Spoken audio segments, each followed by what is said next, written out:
Hello, I'm Isaac Hayes III, founder and CEO of Fanbase. Listen to what I'm about to tell you. The window to invest in Fanbase is closing. We've raised over $10.6 million of our $17 million goal. That means there's room for less than 6,370 people to invest in Fanbase for the average amount.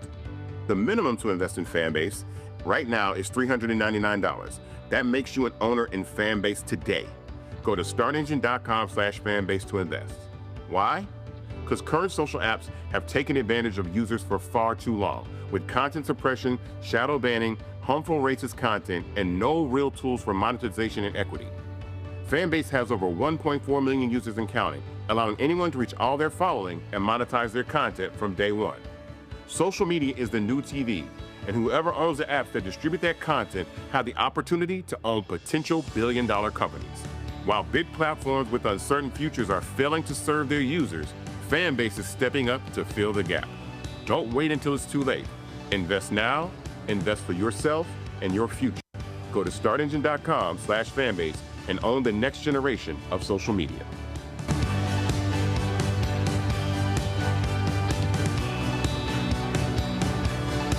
Folks, Black Star Network is here. Hold no punches! I'm real revolutionary right now. Support this man, Black Media. He makes sure that our stories are told. Thank you for being the voice of Black America, Roland. Stay black. I love y'all. All momentum we have now, we have to keep this going. The video looks phenomenal. See, this difference between Black Star Network and Black-owned media and something like CNN. You can't be Black-owned media and be scared. It's time to be smart. Bring your eyeballs home. You dig?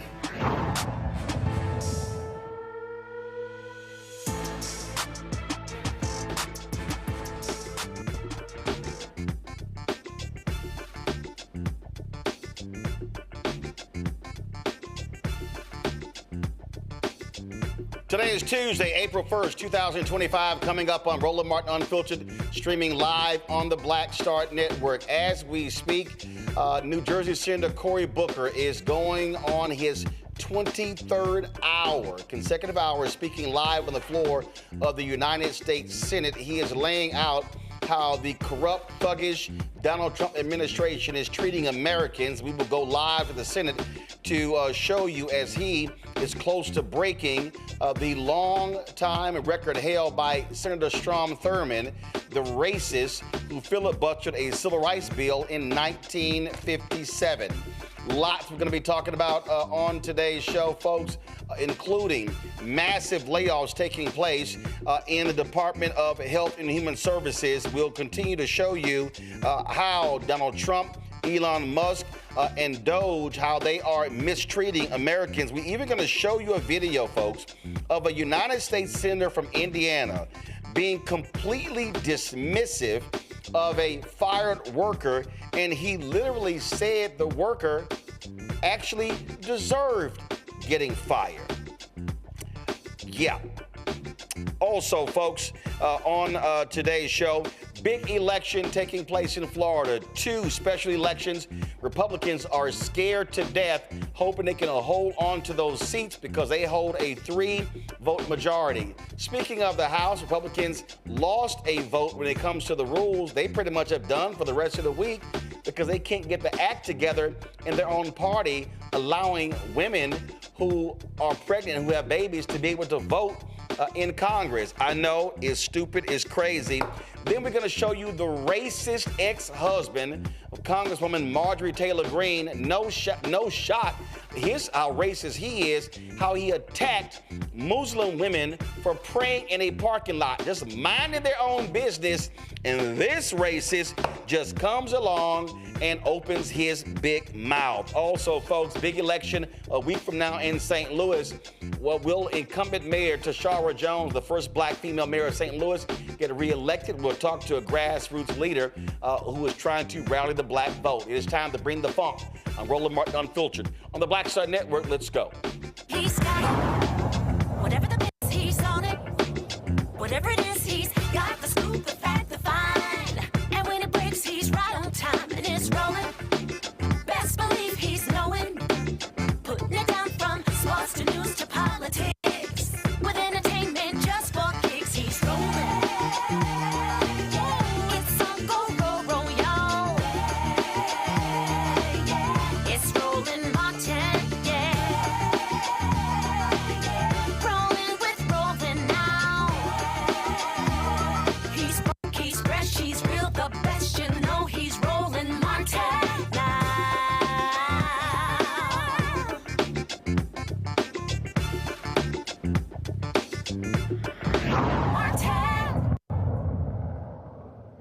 Folks, we're going to go live right now to the United States Senate, where New Jersey Senator Cory Booker is speaking. He has been speaking since 7 p.m. on yesterday, taking very few breaks, laying out, in his opinion, why the Donald Trump administration is destroying America as we know it.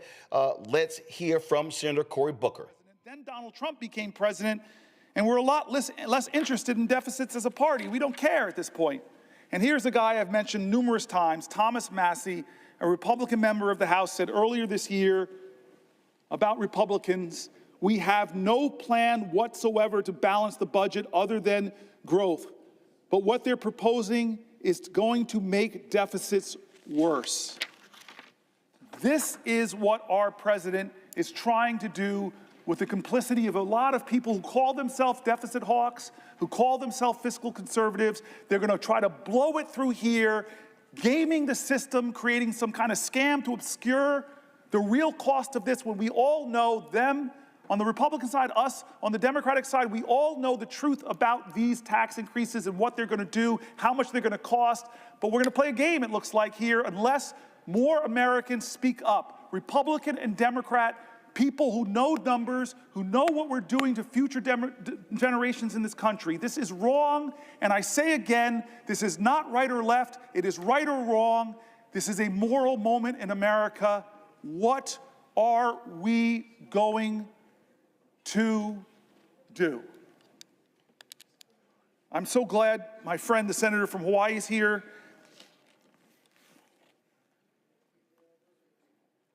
I try to keep M&Ms in my desk occasionally if she wants to partake of New Jersey's state product. The M&M was invented in Newark. Truth? Get great trivia here. I'm waiting for the senator from Hawaii, my dear friend, to ask me a question, because I have the floor. Will the senator yield to a question? I will yield for a question while retaining the floor. Okay. I'm glad you mentioned M&Ms. Both of us are lawyers, and I remember I got through the studying for the bar exam by eating mounds and mounds of M&Ms. So I thank you, the senator from New Jersey, for continuing to provide me with M&Ms. I want to thank you, Senator Booker, for standing here for hours on end to push back, to fight against this administration's lawlessness. And in fact, a reporter asked me today, do you think this is a good use by Senator Booker of his time to be on the floor to do this? And I said, anytime any of us gets up and use our voices to counter, to fight against the lawlessness of this administration, it is a good use of our time. So thank you, Senator Booker, for yielding to me and for standing up to the American people. And is it making a difference? Millions of people are watching you, Senator Booker. Millions have watched and are watching you. It's making a difference. So I want to ask you a question about the lawlessness of this administration. As you yourself said last night, quote, these are not normal times in our nation, end quote. In fact, these are the very words that I often use when I meet with anybody who comes to see me from Hawaii, individuals, organizations. I say, these are not normal times. So Donald Trump has made no secret of the fact that he fancies himself a king with total disregard for the rule of law. And from day one, he and his administration have taken one illegal action after another. On his first day in office, Donald Trump issued an executive order purporting to end birthright citizenship, a right protected in our Constitution for more than a century. Birthright citizenship. He tried to unilaterally freeze federal funding for everything from cancer research to disaster aid, funding that had already been appropriated by Congress and that the executive branch is required by law to spend. It is not as though it's up to the president to decide what programs he's going to release money for. Congress already made that determination. By law, he is supposed to expend these funds. But again, he thinks he's the king. He can do whatever he wants. So he's put a freeze on these funds. He's enabled Elon Musk, an unelected billionaire, the richest person in the world, whose only qualification is the more than $200 million he spent to get Trump elected, to run roughshod through our government. Together, they've attempted to shutter USAID and the Consumer Financial Protection Bureau, just for two examples. This Consumer Protection Bureau, which has returned more than $21 billion to consumers through its enforcement actions. $21 billion going to our consumers. And apparently King Trump can't stand that, and neither can Elon Musk. These are agencies that do critical work at home and abroad and represent just a minuscule part of the federal budget, but this doesn't stop either Trump or Musk from going after these programs. And Musk's so-called DOGE team has gained access to sensitive databases and payment systems across our government containing the personal information of millions of Americans. So he has access to the Treasury Department database, all our Social Security numbers, our tax payments, all of that. He is running roughshod until stopped by a court on these databases. And they've done all this without any transparency or accountability whatsoever, meaning we still don't know the full extent of where DOGE has been or what they've done. Trump has launched an all-out assault on our federal workforce. He attempted to fire tens of thousands, he actually fired them, who are on probationary status overnight, and only for courts to order them, these thousands and thousands of federal employees in probationary status, to be reinstated weeks later.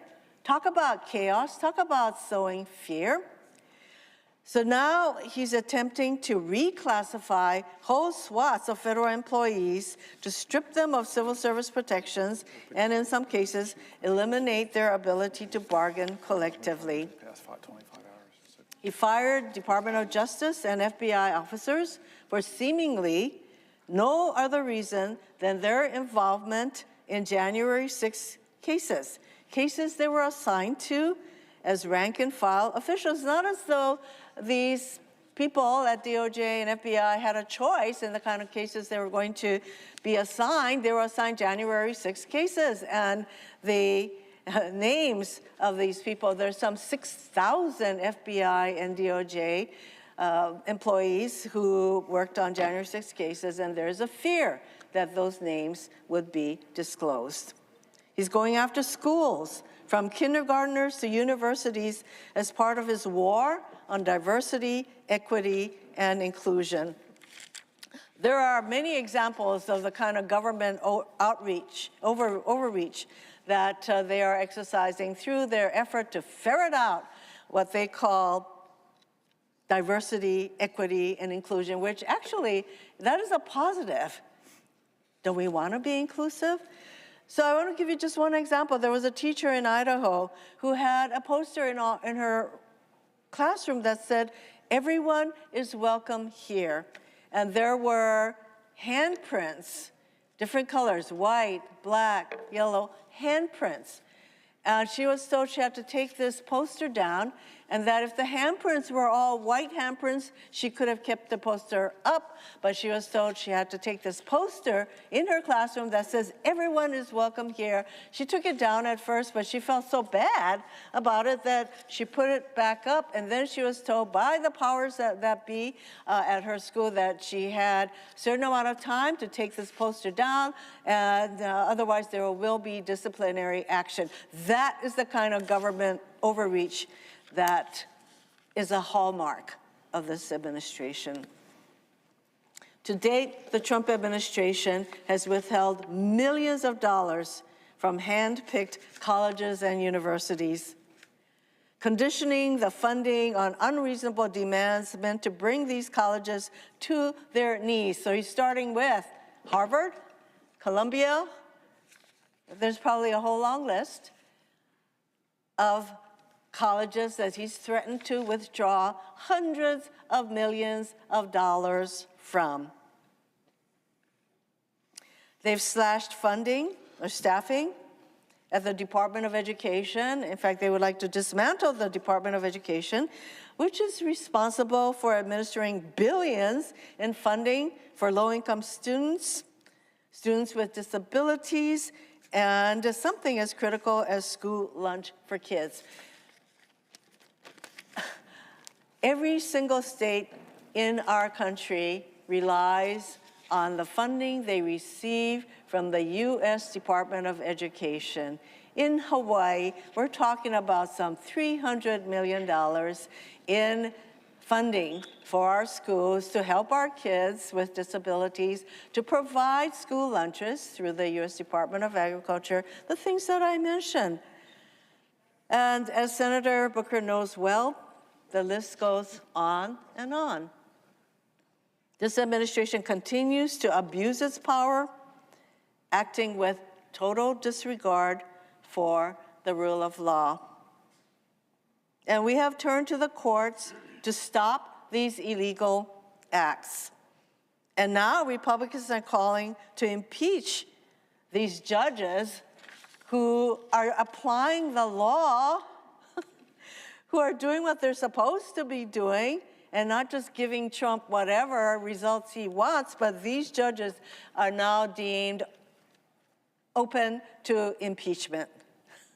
It's clear Trump and his cronies will keep on doing whatever they want, regardless of the Constitution or the law. They are crippling government and sowing total chaos across our country while doing nothing to address the actual issues people care about.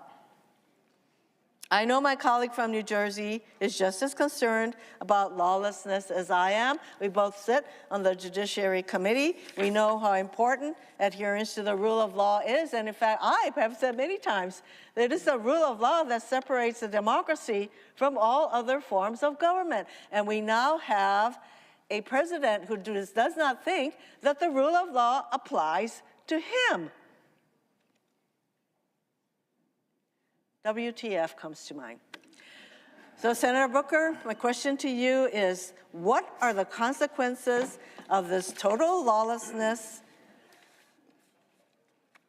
on our government, our country, and the American people? Thank you, Senator Hirono.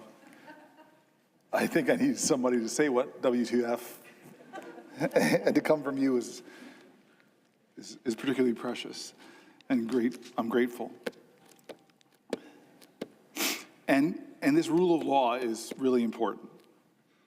It's part of this whole moment in American history that I keep calling a moral moment, something beyond the normal, where we shouldn't respond in a normal fashion.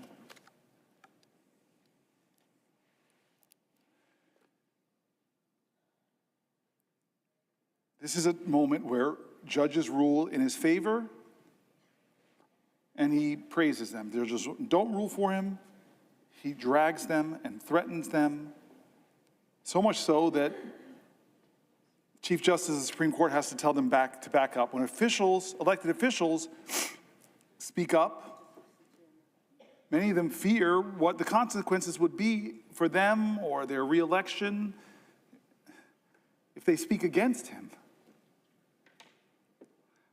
Lawyers decline, possibly, to represent people because they're worried that this president has already showed that if you represent the wrong people or represent, God forbid, people against him, he's going to try to shut down your law firm in ways that are against the rules of law that this country believes in. Journalists and media organizations, they don't report in a way that he likes or confirm his arbitrary name changes of the Gulf of Mexico. There's a punishment that he dishes out to try to make them succumb to submission. State and local governments literally could get extorted for their funding if they don't carry out his demands. Schools and universities who are starving for dollars, trying to invest them in research and science that will propel humanity to new heights, well, they could get targeted by this president if you don't do what he says. It feels like his ultimate goal is to create a country where you cannot trust the outcome of elections that he loses, because he's going to tell you if he lost that election, it's the big lie. It's wrong. I won. I don't care what judge after judge, court after court says. I won. And if you don't believe me, if you don't say that the election I won, well, there'll be consequences for that too. This is a president who, even as we've read, people on both sides of the aisle, isn't respecting the Constitution, the separation of powers, isn't respecting the rights that we hold precious, isn't honoring what you call the rule of law. I want to go a little bit into this for a second. Let's talk about the separation of powers. There's many, many different cases right now. But we know that James Madison, the founding father who devised the basic framework of our Constitution, devoted some of the Federalist Papers to the ways the Constitution addresses the danger of concentrating too much power in one person or one branch of government. Written in 1788, Madison's words still have resonance today. This is what he wrote in Federalist 487. The accumulation of all powers, legislative, executive, and judiciary in the same hands, whether of one, a few, or many, and whether hereditary, self-appointed, or elective, may justly be pronounced the very definition of tyranny. So what is this president trying to do? He's trying to jam any court decision that's not in his favor, and either the judge is corrupt and should be impeached, or he's just going to deny the ruling or not follow it. Madison explained that the Constitution set up the executive, legislative, and judiciary branches to be separate and distinct and equal and bound together by checks and balances. Quote, "It is agreed on all sides that the powers properly belonging to one of the branches ought not to be directly and completely administered by either of the other branches. It is equally evident that none of them ought to possess directly or indirectly an overruling influence over the others in the administration of their executive respective powers." That's Federalist 48. I'm nerdy enough to have a favorite Federalist paper. I'm going to read from my favorite one, Federalist 51. In order to lay a due foundation for the separate and distinct exercise of the different powers of government essential to the preservation of liberty, it is evident that each department should have a will of its own, so constituted that each should have as little agency as possible in the appointment of the members of the others. But the great security against a gradual concentration of the several powers in the same department consists in giving to those who administer each department the necessary constitutional means to resist the encroachments of the others. To resist the encroachments of the others. We're not doing that in the Senate or in the House. It may, Federalist 51 continues, it may be a reflection on human nature that such devices should be necessary to control the abuses of government. And here's the quote, folks. Here's the quote from our founders. If men were angels, no government would be necessary. If angels were to govern men, neither external nor internal controls on government would be necessary. But our president is no angel. In framing a government, this is 51 continuing, in framing a government which is to be administered by men over men, the great difficulty lies in this. You must first enable the government to control the government, and in the next place, oblige it to control itself. They are talking about, at great length, our founders and the separation of powers and the checks and balances of these institutions, and yet for 72 days of this administration has the Congress, Article 1, the People's House, the Senate, the deliberative body, have we once held this president to account? The most powerful man in the world and the richest man in the world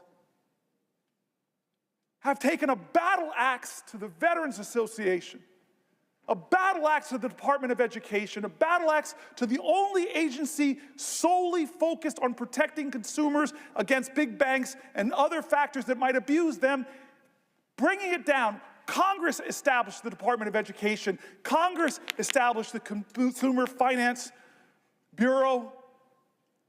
Congress. But the president doesn't care. He's going to push as hard as he can against the principles of our founders. And what will we do in this body? What will we do in the House of Representatives? Right now, the answer is nothing. Has Elon Musk, the unelected, un-Senate confirmed, billionaire, #1 campaign contributor of Donald Trump, who has admitted he's made mistakes. Heck, his website, he keeps taking down the mistakes, keeps getting called out from them, fires people from the FAA, then begs them to come back, fires the people that protect us from nuclear accidents. Oh, wait, come back. Has we ever in the Senate or the House called him in for one oversight hearing to account for what he's doing, to address the fears of a nation? No. Separation of powers. Hey, we have hearings here all the time, but not Elon Musk. You know why? You know why I think why? Tell me I'm a conspiracy theorist. Because what Elon Musk is doing to some of my colleagues on the other side of the aisle is threatening them.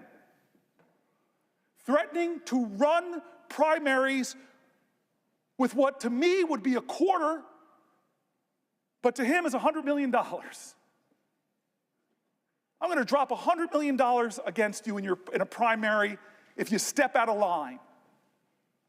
Or if you dare to say Hegseth is not qualified to be the Secretary of Defense, we're going to drag you through X. We're going to awaken a mob to threaten you.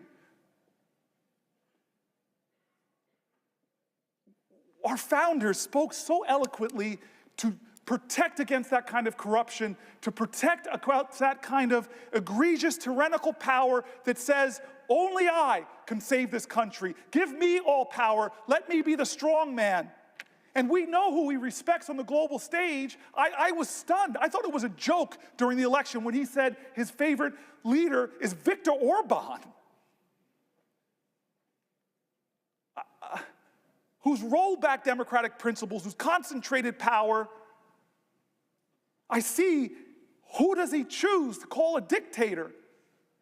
The man who is trying desperately to lead his country in defense against the authoritarian dictator and preserve his democracy?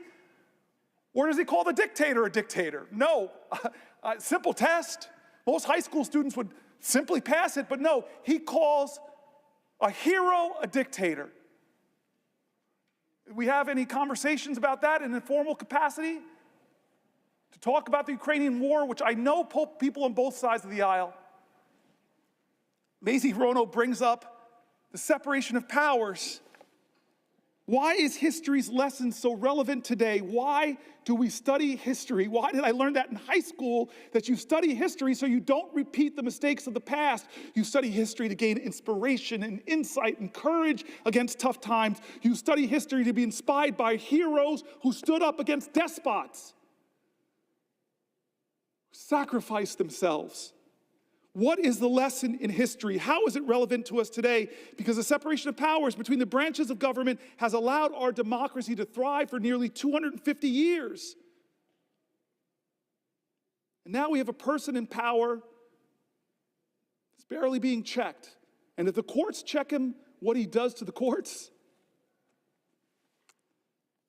In the 9 weeks or 10 weeks since Donald Trump was inaugurated, there have been more than 140 federal lawsuits filed challenging his actions. I don't know if another president has, in my lifetime, ever has had 140 federal lawsuits in about 9 weeks. It's a staggering figure. We should consider it a staggering figure. He must be the most sued president in U.S. history. Somebody should fact check that. But at least in my lifetime, I don't remember Reagan, don't remember Bush, don't remember Obama or Clinton or Biden being dragged into court in the first 9 weeks so many times and losing case after case. He may have a record for the most lawsuits filed by a president himself, because he's a guy that says he loves to sue folks. In support of the big lie, he did so many lawsuits and lost them all. The lawsuits against Trump and his administration are not frivolous. Federal judges appointed by Republican presidents and Democratic presidents alike have found Trump's executive actions illegal, temporarily pausing many of them too. Trump's executive actions and the outcomes of these lawsuits have a direct effect on Americans. These lawsuits challenge Trump. Here are some of the examples, folks. And I'm wondering where the American people stand on these lawsuits, not the people who are blindly loyal to him because they believe the lies that he so artfully, creatively, and convincingly tells, but just tell me, where do you stand on these issues? Attacks on veterans who have served our country in the military and civil services. Well, there are lawsuits challenging his right to attack our veterans. There's lawsuits challenging Trump on his attacks on government agencies that protect your grandmother from online scams. I don't know where you stand with the grandmas getting scammed, to defend them, or the president. Lawsuits against Trump because of his attacks on lawful American citizens born in this country and guaranteed their citizenship under the U.S. Constitution. There are lawsuits against the president for withholding National Institute of Health funds that support studies of horrific diseases like Alzheimer's and disrupting life-saving medical research and ongoing clinical trials. Now, if you're a student of history, this is the problem often with lawsuits. Brown versus Board of Education, we celebrated as this wonderful case. It was. But was it obeyed? No, it wasn't.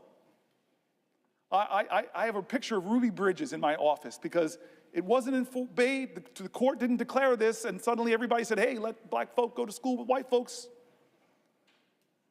No, the president had to call in the National Guard to escort a little girl into a class. That's the problem with lawsuits, is you have a defiant executive leadership, they'll defy them. These, where you stand? Do you stand with veterans? Do you stand with your grandmothers against online scams? Do you stand with American citizens born in this country? Do you stand with withholding National Institute of Health funding? It was clearly that. We know the majority of Americans are with that, but people are having to bring him to court to fight on these issues.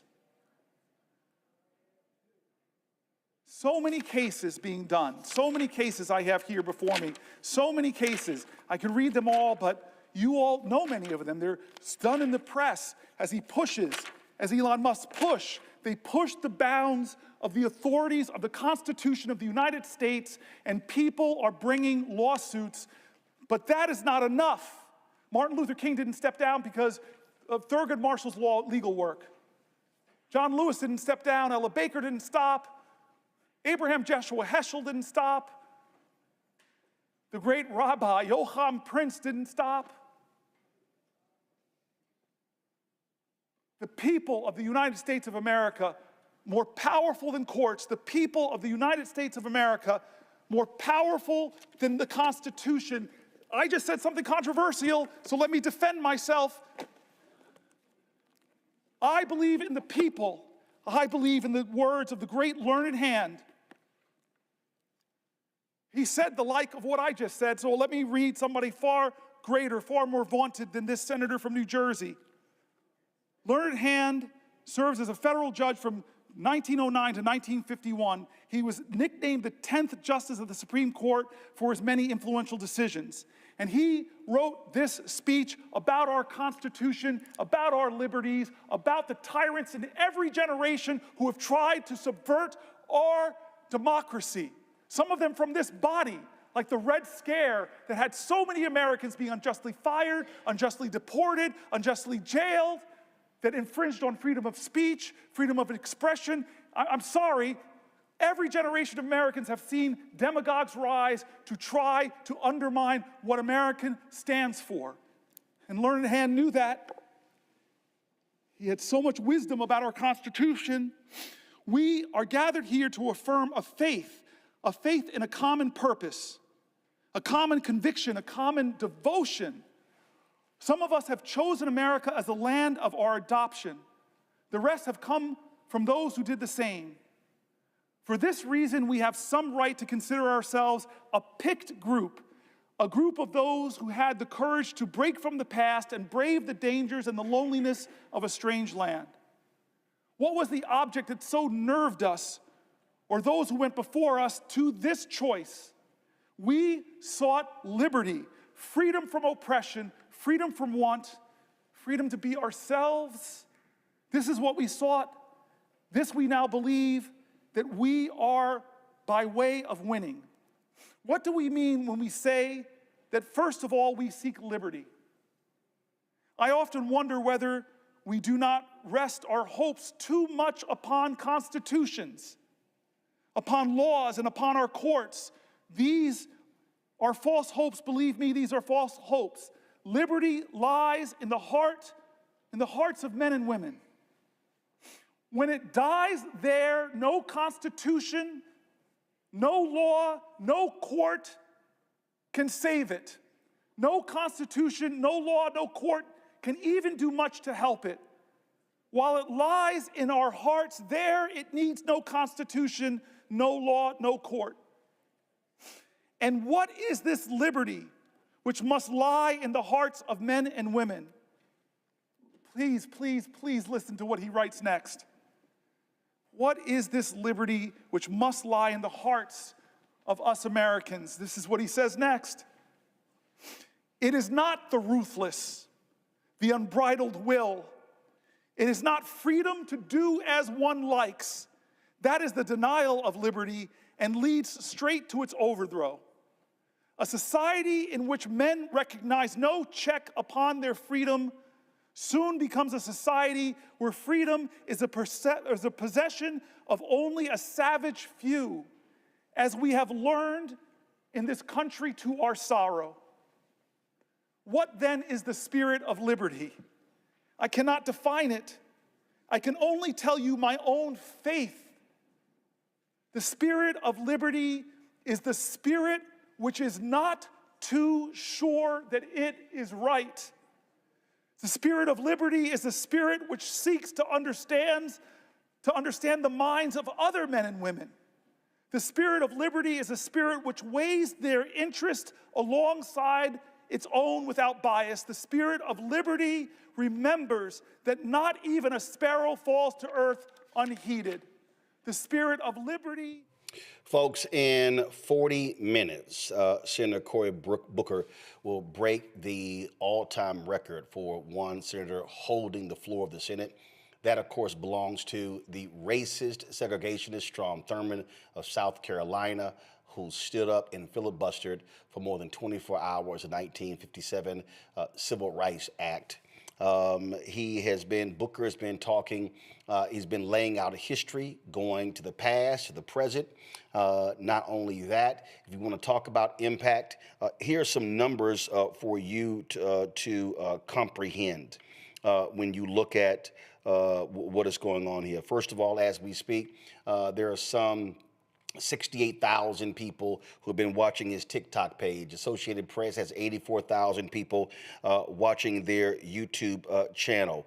There have been, when you talk about likes to his TikTok page, it has received 209 million likes. Now, I'm sure there's someone who's saying, well, what's the purpose here? First and foremost, when you have limited power, when Republicans with MAGA control the White House, the U.S. Senate, as well as the House, what you want to do is you want to have some sort of fight. This is the way you also fight. But it's not just, this is not only the way to fight, it also is understanding how do you push back on these things? How do you stand up? In fact, something happened today in the United States House where there was a particular bill that was offered up by nutcase Republican senator out of Florida, Anna Paulina Luna, who wanted to push forward a bill that would allow new members who have a baby, men and women, to be able to vote by proxy for up to 12 weeks. Well, guess what? The Republicans did not want to move forward. And so 9 Democrats joined with 9 Republicans joined with Democrats, and they pretty much frozen the U.S. House. You see right here, the story says the House voted on Tuesday to stop Republican leaders from blocking an impending vote on proxy voting for new parents, now leaving the House paralyzed after several Republicans joined Democrats to torpedo a procedural rule to advance the petition in a package of Republican bills. Speaker Mike Johnson literally has sent folks home because they can't move. You have these 9 Republicans who say, it's only fair that if you are a member and you have a baby, you should be allowed to vote by proxy. Republicans, nope, you have to sit here and vote here in person. Even though Congressman Byron Donalds, when he flew to L.A. to be on Bill Maher's show, he actually voted, although he wasn't present, and there's an investigation going to figure out who voted for him while he was gone. What people have been demanding, what Senator Cory Booker is doing, it was folks have been demanding to have some sort of fight, to stand up, to use every mechanism at your disposal to fight these people. Here's a clip, folk, from a congressional hearing where Congressman Joe Nagase of Colorado put the screws to former Speaker of the House, Newt Gingrich. You heard Senator Cory Booker there talking about how Donald Trump and others, how they were just ignoring these judicial rulings, and how they're angry because these judges are ruling against Donald Trump, MAGA, and Elon Musk. But as Joe Nagase points out, Newt Gingrich was extremely quiet when these things were happening to President Biden. Watch this interaction. And you would describe, 14 federal judges appointed by a president of an opposing political party issuing nationwide injunctions against the president's executive orders as a judicial coup d'etat. I would describe the wave of decisions in the last 7 weeks deliberately designed to slow down, unwind, and block the president as clearly an effort by a group of judges. I hear you. What I'm asking you, again, I don't think I'm mischaracterizing your testimony. 14 federal judges, all of an opposing political party, that is to say, 14 federal judges appointed by a president of an opposing political party, issuing nationwide injunctions against the president's policies, in your view, would be a judicial coup d'etat. It depends on how long the time was. Sounds like it depends on the president, Mr. Gingrich, because the president I'm describing is President Biden. I know. During his tenure, 14 federal judges issued injunctions against policies that he pursued via executive order. How many of them were appointed by Republican presidents? Do you know? No. 100%, all of them. Well, you're making my case. I'm making your case. What's fascinating, Mr. Gingrich, is I didn't hear much from you about judicial coup d'etats when President Biden's policies were being rejected by federal judges across the country. It is very convenient now. No. Lo and behold, that you take great issue and you describe it as a judicial coup d'etat when I didn't hear these words 2 years ago. Had the Judiciary Committee invited me in during the Biden administration, I would have been glad to say. Well, I regret that Chairman Jordan. I don't approve of. I regret that Chairman Jordan didn't issue an invitation to you when, as Mr. Massey articulated, policy after policy, executive order after executive order issued by President Biden were being rejected by federal courts, subject to nationwide injunctions across the land. Apparently, you were just waiting to come testify in front of the committee to call that a judicial coup d'etat against President Biden. That's what it sounds like. That's why I believe any kind of nationwide injunction should immediately go to the Supreme Court to be validated as a nationwide activity. Well, I don't believe district judges I understand have the authority. that alternative. I understand that you've provided that particular alternative as something for this committee to consider. Your written testimony indicates far more significant and structural changes. You know, you referenced the Judiciary Act of 1802 and this notion that the Congress can abolish district courts and the rest, and you seem to be suggesting those as remedies that we ought to consider. In any event. That's how you expose these hypocrites and these liars. My panel, Joe Richardson, civil rights attorney, joining us from Los Angeles. Dr. Larry J. Walker, assistant professor, University of Central Florida, joining us from Orlando. Dr. Mustafa Santiago Ali, former senior advisor for environmental justice with the EPA out of D.C. While we are having this conversation, folks, guys, come on. I need you to keep Booker up. While we're having this conversation, we're going to have two boxes. We're going to have Booker speaking while we're speaking as well. We are also live. We're also carrying his speech live as well on the Black Start Network. And so now, and as I said, Senator Strom Thurmond, that racist from South Carolina, holds the record during a filibuster more than 24 hours at 7:20 p.m. Eastern. Senator Cory Booker will actually break that record. So that will take place in 33 minutes. We will have it live right here on Roland Martin Unfiltered. Mustafa, I'll start with you. What he is doing here is critically important because, again, you use everything in your arsenal. Many people have believed that Senator Chuck Schumer has been too nice, too procedural, too institutionalist in fighting back. What this has done by him speaking this long, it's going to be massive media coverage. People are clipping what he is saying. They're posting on social media. It's all over the place, and you're going to see that happen before. When he finishes, when he chooses to end, we are going to restream the entire speech. And this is how you have to fight back with everything that you have. Yeah, you know, Senator Booker, I'm blessed that he's a friend. I remember one time he told me, you know, stand up for what's right, even when you stand alone. And what you see there is an individual who, you know, is not giving any pretense. He actually truly cares about our country at a depth that you rarely see from many politicians. So, you know, there's no veneer there. You know, Senator Booker is actually sharing exactly how he feels, and he puts his words into action. And this is an important moment. Not only is it a historical moment, but it is also an opportunity for folks to listen and then to actually do their own research on the things that he's talking about so that they have a better understanding of how we can move forward, where we came from, where we are in this moment, and the possibilities moving forward. And one of the things I always appreciate about Senator Booker is that he always makes sure that you understand what a North Star looks like.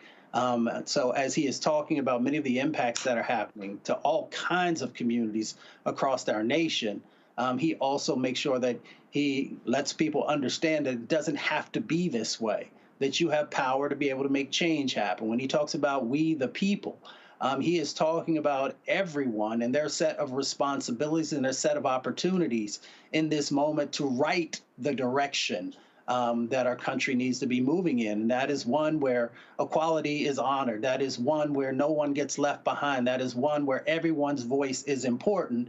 And it is one that says that when you have a tyrant or a dictator, that you have the power to push back. And that's why this moment is so incredibly important, because it helps people to understand that there are things that they can do. And hopefully that folks will feel after they listen to his words and other people's words, that they get engaged. Folks, when we talk about, today is April 1st, of course, and in 2 days, it will be the anniversary of the last sermon delivered by Reverend Dr. Martin Luther King Jr., which took place at Mason Temple in Memphis, Tennessee. And you know what, Larry, I would say that sure, you have other senators who are standing up asking questions while Cory is speaking. You got Senator Chris Murphy right now. To me, if you want to do this, let's see who this next senator is, who says when Cory decides to sit down, that person says, I'm going to hold the floor for 24 hours. And then the next senator says, I'm going to hold the floor for 24 hours. This is a moment where Democrats have to show some fight. Look, we saw what happened in Louisiana with the special election on Saturday. We got the elections tonight. Republicans are scared to death of losing that Supreme Court race in Wisconsin. They're scared to death of losing those 2 special elections in Florida. This is a moment where people are saying, where is the resistance movement? Here it is. You know, Roland, it's really interesting and sitting watching, Senator Booker for the last several hours, and obviously he's on, about to break the record, all-time record, held by Strom Thurmond, who I'll get to in a second. And, Roland, last time I was on your show, I made a point, and I want to highlight it again, that the Democrats have been focused on decorum and not discord. Let me repeat that again.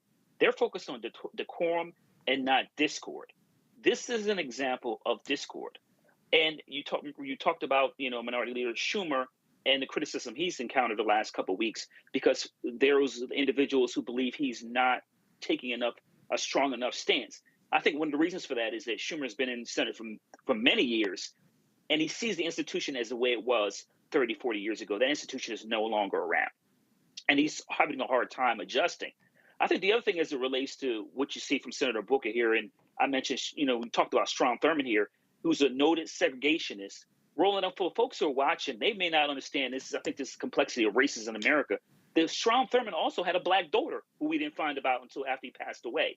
And I highlight that because that speaks to the complexity of how racism works in this country, and that you could be a segregationist and still have someone in your immediate family who is black. The other thing is, Roland, I think you're really right. You're right when it comes to who's going to take the baton and to continue the discord, not only in the Senate, but in the House. Because if you think that business as usual will take place, then you're going to find that all of our constitutional rights are continue to be eroded. And we see between the judiciary, legislative, and executive branch that the legislative branch is not, adhering to its constitutional responsibility to hold steady when there is another branch, in this case, the executive branch, which is attempting to be more of a dictatorship and some authoritarian government.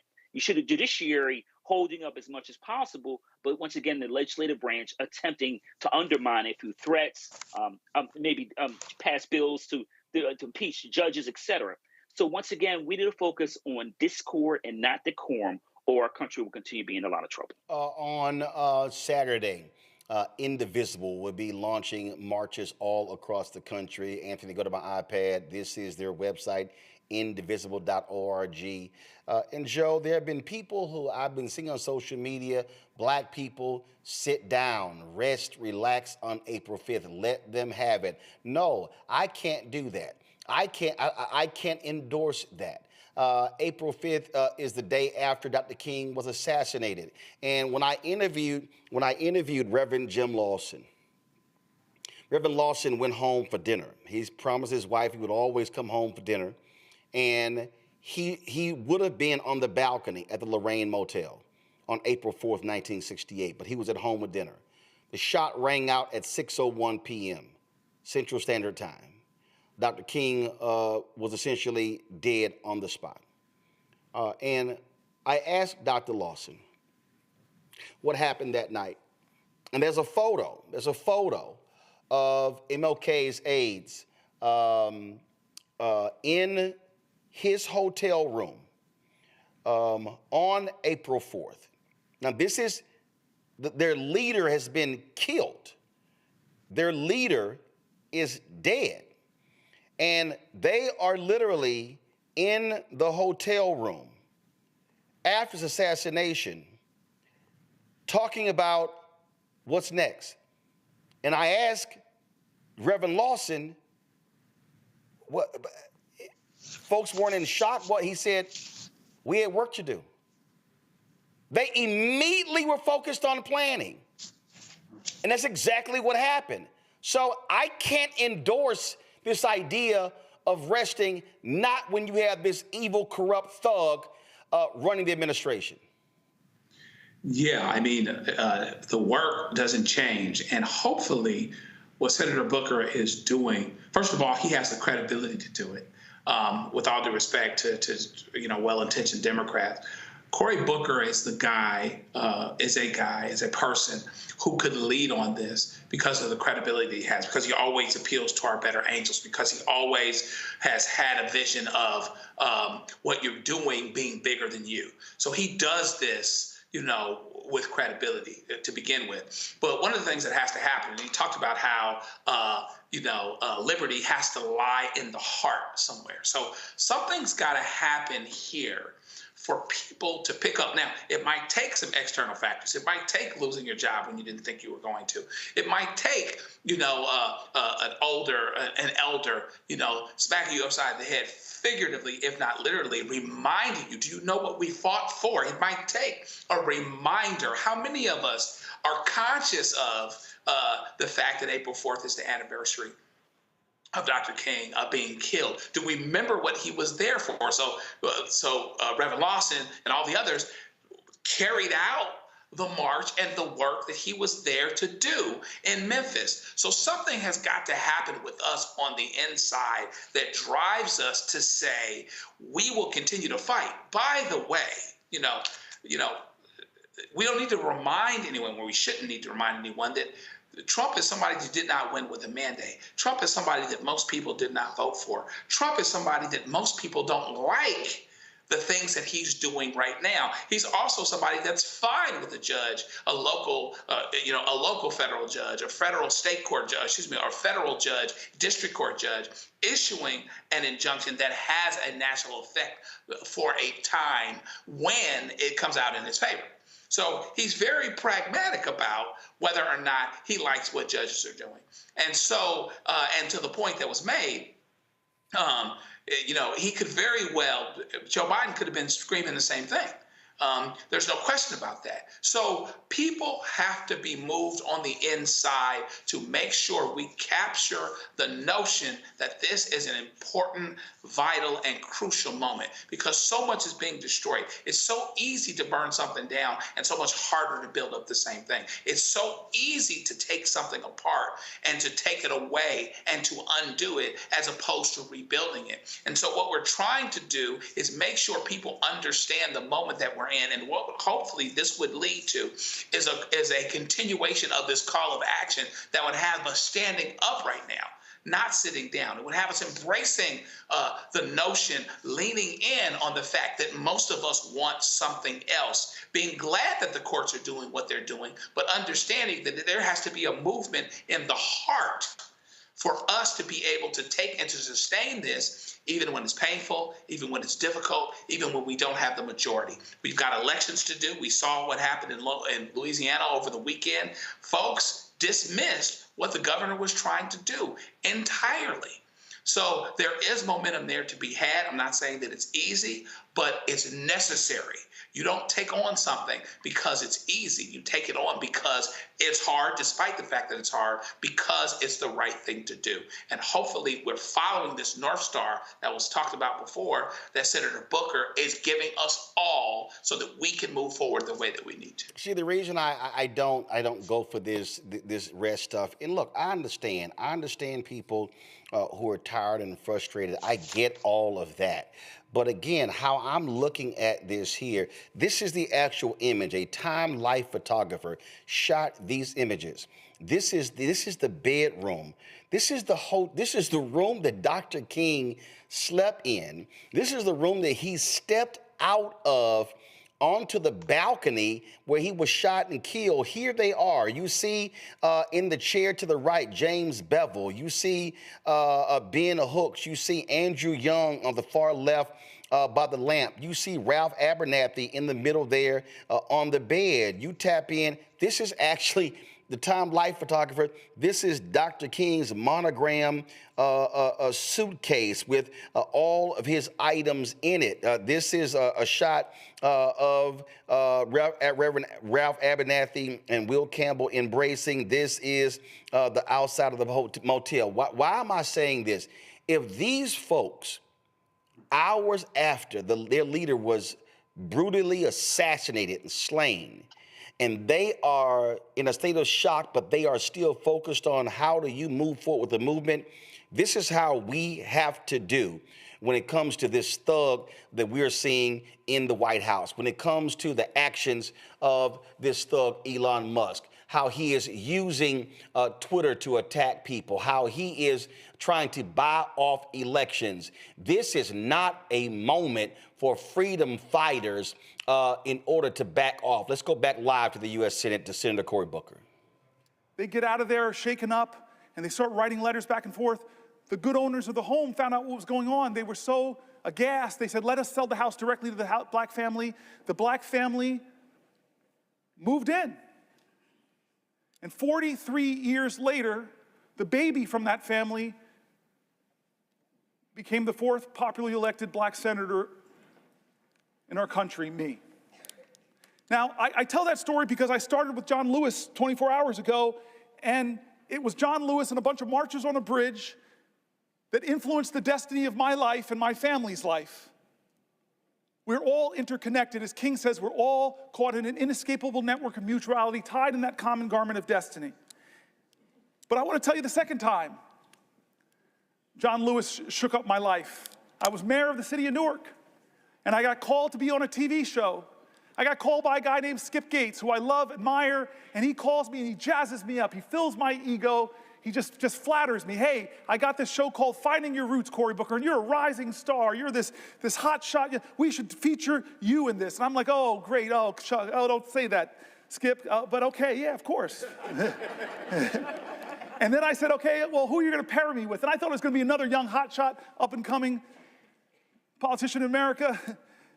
No, he goes, I'm going to pair you with John Lewis. And my heart sank a little bit. Actually, maybe it was my ego that sank. My heart got excited because I know how these shows start. They start with biographies. And so imagine the show starting. John Lewis, hero of the civil rights movement, literally bled the southern soil red for freedom and justice. And then it goes to my biography. Cory Booker, riding his big wheel in suburban New Jersey. The show was unbelievable, mountain and boy. But I got to meet John Lewis. I got to tell him that story, that he changed my life, and I didn't even know it. On a bridge in Alabama, changed the course of events in New Jersey that led to me. Third take on John Lewis. My colleagues know I got here in a special election in 2013.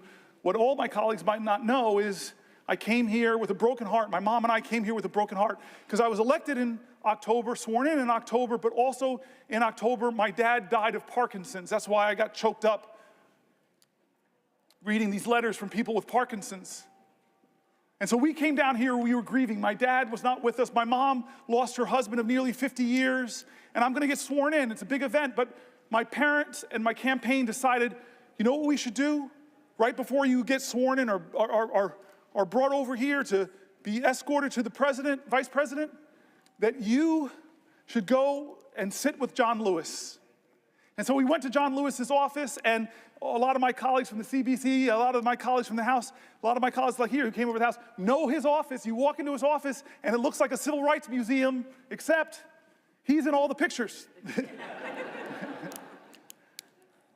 And this is John Lewis, we who knew him. This was him, mountain of a man. He had already prepared eggs and grits, a good Southern breakfast, and wouldn't let my mom and I get up, and he serves us all, and he humbly is saying, this is why I marched, this is why I sacrificed for history-making days like this. He told us how special this was for him. He told me that he would be right here where my friends are sitting, watching me get sworn in, and how proud he was going to be. In a sense, he stood in for my dad on this floor.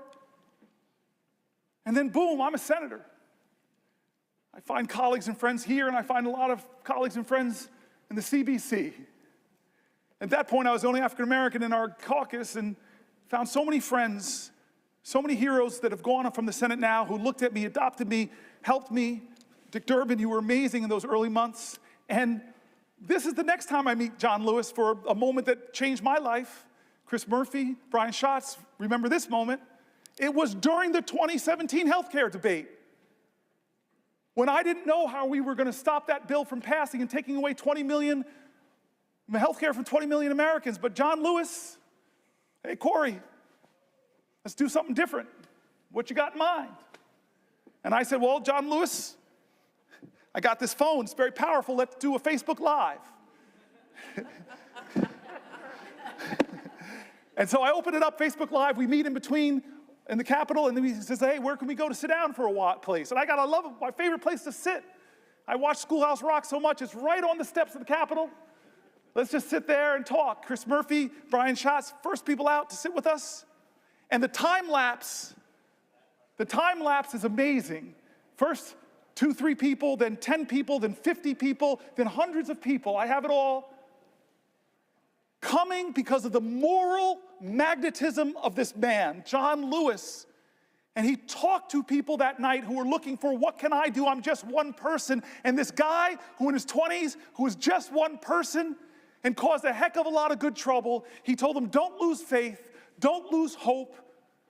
Get angry, but let it fuel you. Be afraid, but know that's a necessary precondition to courage. He was amazing that night, and I know my colleagues remember that. And then there was the next time. Oh, Brother Warnock, you're going to love this one. The next time I was with John Lewis, Jimmy Carter had gotten a little sick. But then he got better and went back to teaching Sunday school. And I thought, this man is in his 90s. I need to go to Sunday school. And so who do I know? Because there's a waiting line. It's like people sleep out all night. I might have been a little selfish. How do I know I can get in? Call John Lewis. I say, hey, I got this great idea. Why don't we go to Jimmy Carter to watch him teach Sunday school? So I have the singular greatest road trip. I fly into Atlanta, we get into a car, and we drive all those hours to Plains, Georgia. Indeed, people were waiting outside, but it's John Lewis. Come on in. We sit in the front row. I must be in the front row. And we sit down. And then this marvelous, incredible moment comes. Somebody comes and says, Congressman Lewis, Senator Booker, the President, First Lady would love to see you beforehand. It's my first time meeting President Jimmy Carter. But I walk in, I'm sort of on the sidelines. These two men are hugging each other. He and the First Lady. And then two of them whisper for a second, and Jimmy Carter walks over to me and says, I hear you're thinking about running for President of the United States. And he does something incredible. He says, I think you should run, but only if you run, and he pokes my heart, only if you run from here.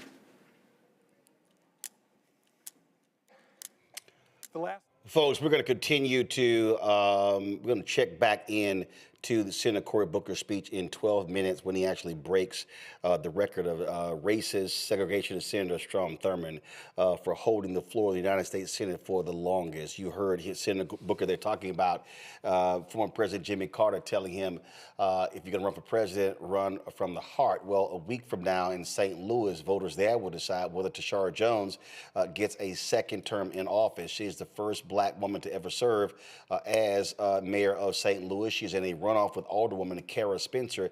Kaya Reed joins us right now. She is executive director of Action St. Louis Power Project. Glad to have you here. Kaya, talk about exactly what is going on there on the ground and to get people to turn out. We know how runoffs are. Typically, it's not a lot of people who come back to show up. What are y'all doing to make sure that black folks, at least, are showing up and showing out at the polls a week from now?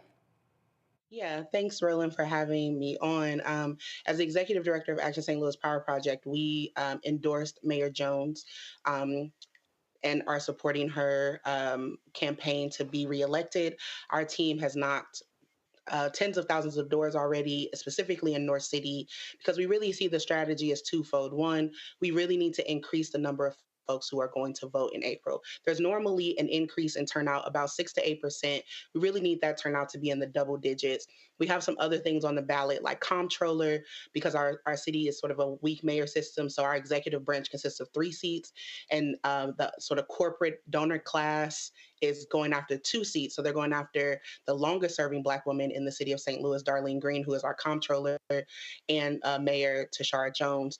So they're targeting 2 Black women with horrible ads and messaging, really trying to signal to a specific base of voters that they need to come out to get these Black women out of office. And we're doing the opposite. We're doubling down on the record that Darlene Green has been the shepherd of our finances as a city for decades and has done a wonderful job. And Mayor Jones, in her first year, has done historic things inside of the city of St. Louis and deserves another 4 years to really cement some of those initiatives that she started in her first term. You have the official Democrats, if you will, who are supporting Spencer, turning their back on Tashara Jones. Spencer, if I'm correct, gathered in the initial race, got more votes than everybody else who was running. So, and typically what happens in runoff, that person typically wins, but that's not always the case. No, it's not always the case. And, St. Louis is in the business of making history. We are the city that elected Cory Bush to Congress 4 years ago in a historic turnout. And so we are in the business of telling the truth. We're knocking doors. We're making calls. We're holding events. I'm actually upstairs from an event happening right downstairs where folks are doing voter mobilization work to talk to voters about the truth of the candidates. And one candidate has specifically decided to use her first term to invest millions of dollars in divested communities, prioritizing working people over corporations for the first time in our city's history. The other candidate is being bankrolled by corporations who want to seize our assets and drive profit for themselves. She is really being supported by sort of like this Southern Strategy Coalition, folks who may be critical of the mayor, but also folks who typically vote Republican are coming over to the Democratic side, and folks who are typically conservative really starting to say that they want to take the city back. Alderwoman Spencer's campaign is "We Can Do Better," but she is more of the same. And so we really feel like Mayor Jones has a pathway to victory. We're working alongside many organizations and many voters to tell the truth of Kara's record, of her ineffectiveness as an alderperson over the last decade, and how Mayor Jones has done a wonderful job in 4 years. And there's still more work to do. And we think that she's the person that needs to be the captain of this plane to take us to the next place. When you talk about looking at numbers, I'm all about vote counting. At the end of the day, if you want to win anything, you got to count votes. What are the areas of St. Louis that y'all are focusing on to turn them out? What are the critical places that y'all have to get folk there to vote? Yeah, so this is, Kayla, this is my math. I do this job. And so we sort of have 2 target audiences. One is sort of like a multiracial, progressive South Side that lives south of Del Mar. And a lot of people have heard about the Del Mar divide in St. Louis. It really is the way that you can tell the story of racial inequality in a place like St. Louis. But we have sort of a progressive, multiracial coalition on the South Side that we're really trying to mobilize those folks to come out. We have more races on the ballot, like aldermen, school board. So we're going to see more people who didn't participate in March participate in April. And we want to make sure that they're participating in voting for Mayor Jones. And then also the North Side, which is historically where Black folks have been concentrated. It's where I grew up. It's where our parents lived.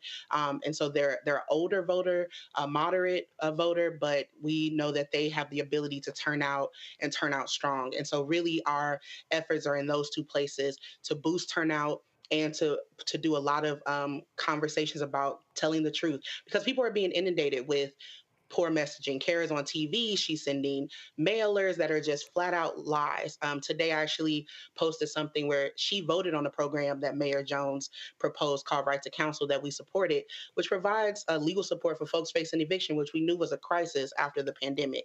Alderwoman Spencer voted on that in support of it and sent a mailer out today that landed in folks' mailbox saying that Mayor Jones was wasting tax dollars by funding this program. And so we are calling out the hypocrisy, we're calling out the lies, we're setting the record straight and doing everything we can to get people to the polls with the right message so that they make the right decision on April 8th. Quick questions from our panel. First off, let's go to you, Joe. Thank you so much for the work that you're doing. It's so incredibly important. I'm wondering if, we all know that all politics is local, but is there an opportunity that you see? I know you're not on the campaign, you're driving people to come out and vote. is there an opportunity at all to tap into what is already some frustration with what's going on with the Trump administration, particularly as pertains to things that have the potential to affect dollars in the St. Louis area? And if not, is there a general notion that the mayor, the current mayor, who hopes to be reelected, is trying to tap into in terms of saying, government can work for you, it has, and here's what I'm doing and want to continue to do? Absolutely. So again, as an organizer, we tell no lies to the people. And so Mayor Jones has been on the front line of responding to Republican extremism.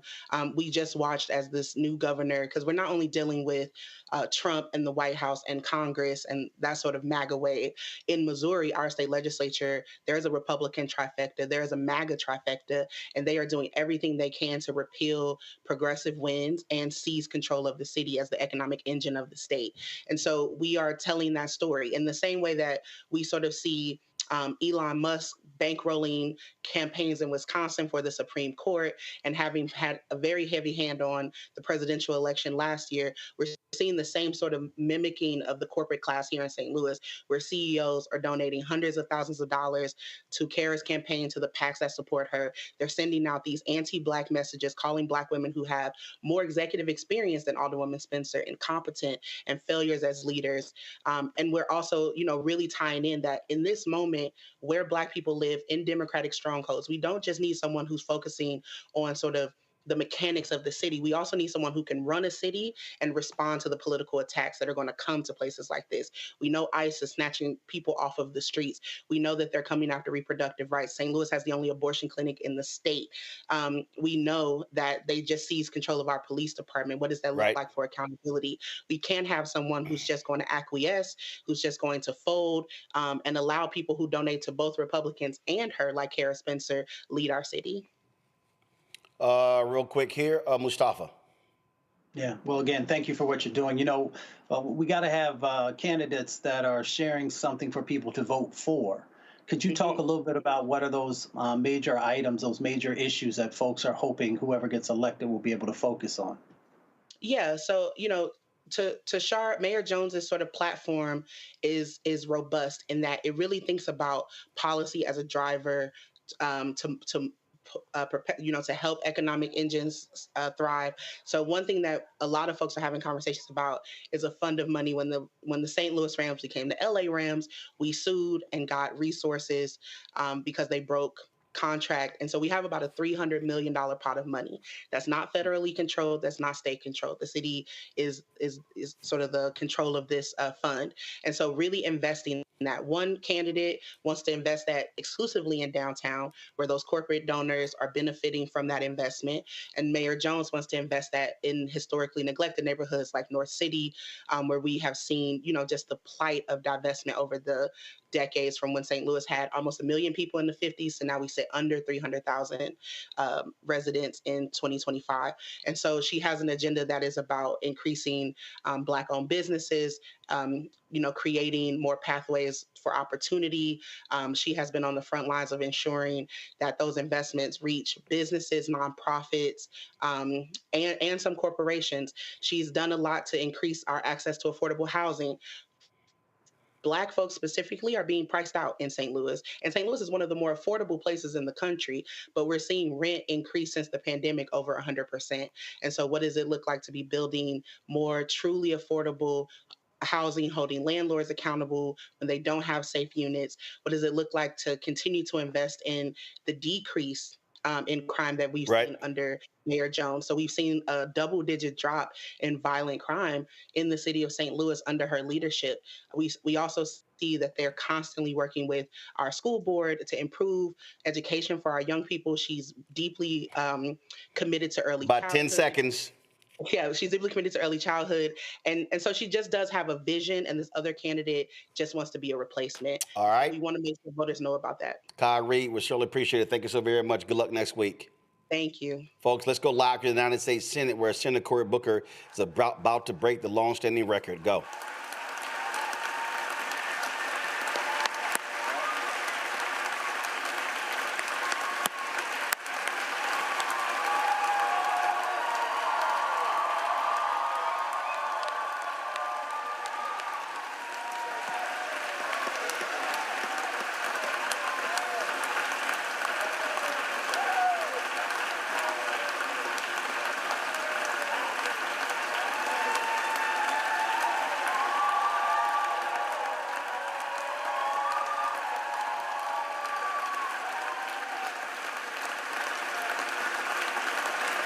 gentlemen.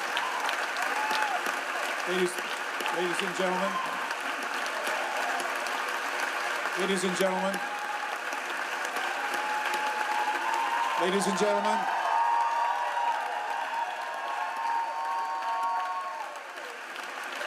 Order. Order. The chair does not wish to take away from this moment, but I think the best way to honor this great accomplishment to our guests in the gallery, to make a rare exception and let you stand to show your appreciation, I will not constrain my fellow senators. Thank you. I'm Chuck Schumer. I have yielded for a question, and you asked me, did I know? I know now.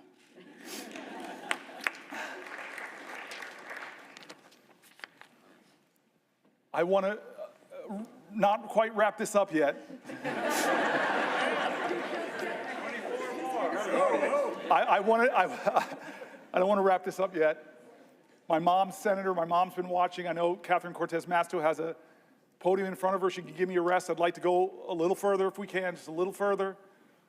I love, and again, I know people are trying to train each other, and all of our media operations, they give the worst images of the people of the other party. But I want to tell you, one of the funny tweets my staff gave me is something Ted Cruz said. Is he's around 19, 20 hours, he said, maybe I should pull a fire alarm. He's going to break my record. I'm going to pause in a moment if she has a question for me to Catherine Cortez Masto, because she's my mother. But I do want to just say again, 2 points to make if I can. One is how grateful I am to my staff. When we decided to do this many days ago,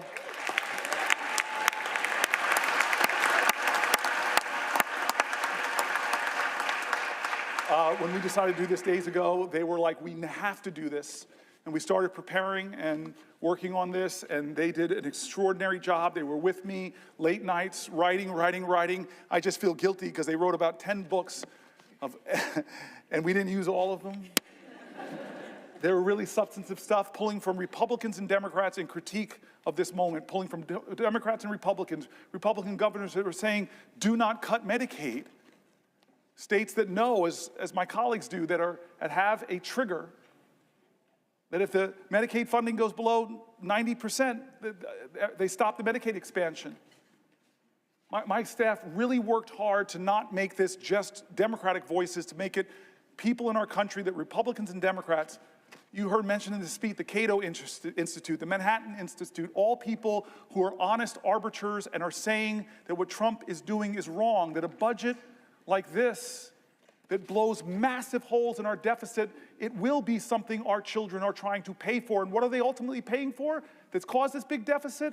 It's trillions of dollars of tax cuts that people like Doge, multi-billionaire Musk will benefit from, but children won't.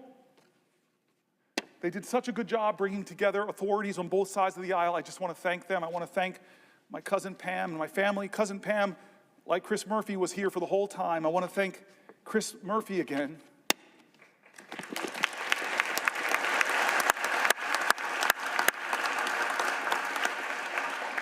Who never stopped telling me we could do this, we can do this, we can do this, and said, I will stay with you. He's been with me on the floor. I hope you don't look as tired as I look, because you look beat, man. Do I look that bad? No. All right. I want to go a little bit past this, and then I'm gonna deal with some of the biological urgencies I'm feeling.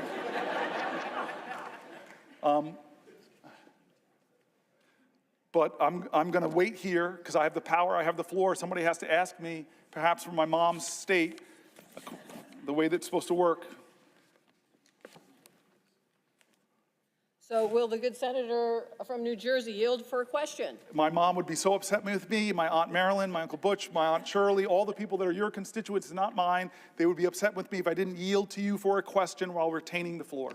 Well, first of all, Senator Booker, I have to say, we in Nevada are so proud of you. We are proud to be Nevada Strong. You are one of us. You are definitely New Jersey, Nevada Strong, and so proud of what you have accomplished so far, and willing to stay here as long as it takes to help you get your message across. And I think that's the important moment. We are all here right now. So I want I want to pose a question to you, actually a couple questions, but I want to start off and set the stage here, because you have been here now, for over 24 hours. You are missing some of the national news, things that are happening out there.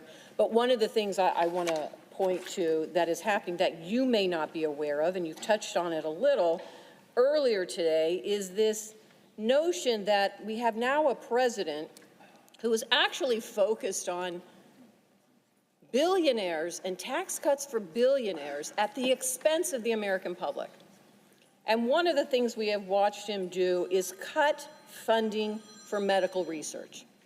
Now, what you may not know is just today I found out that HHS laid off the entire healthy aging branch of the CDC, just today.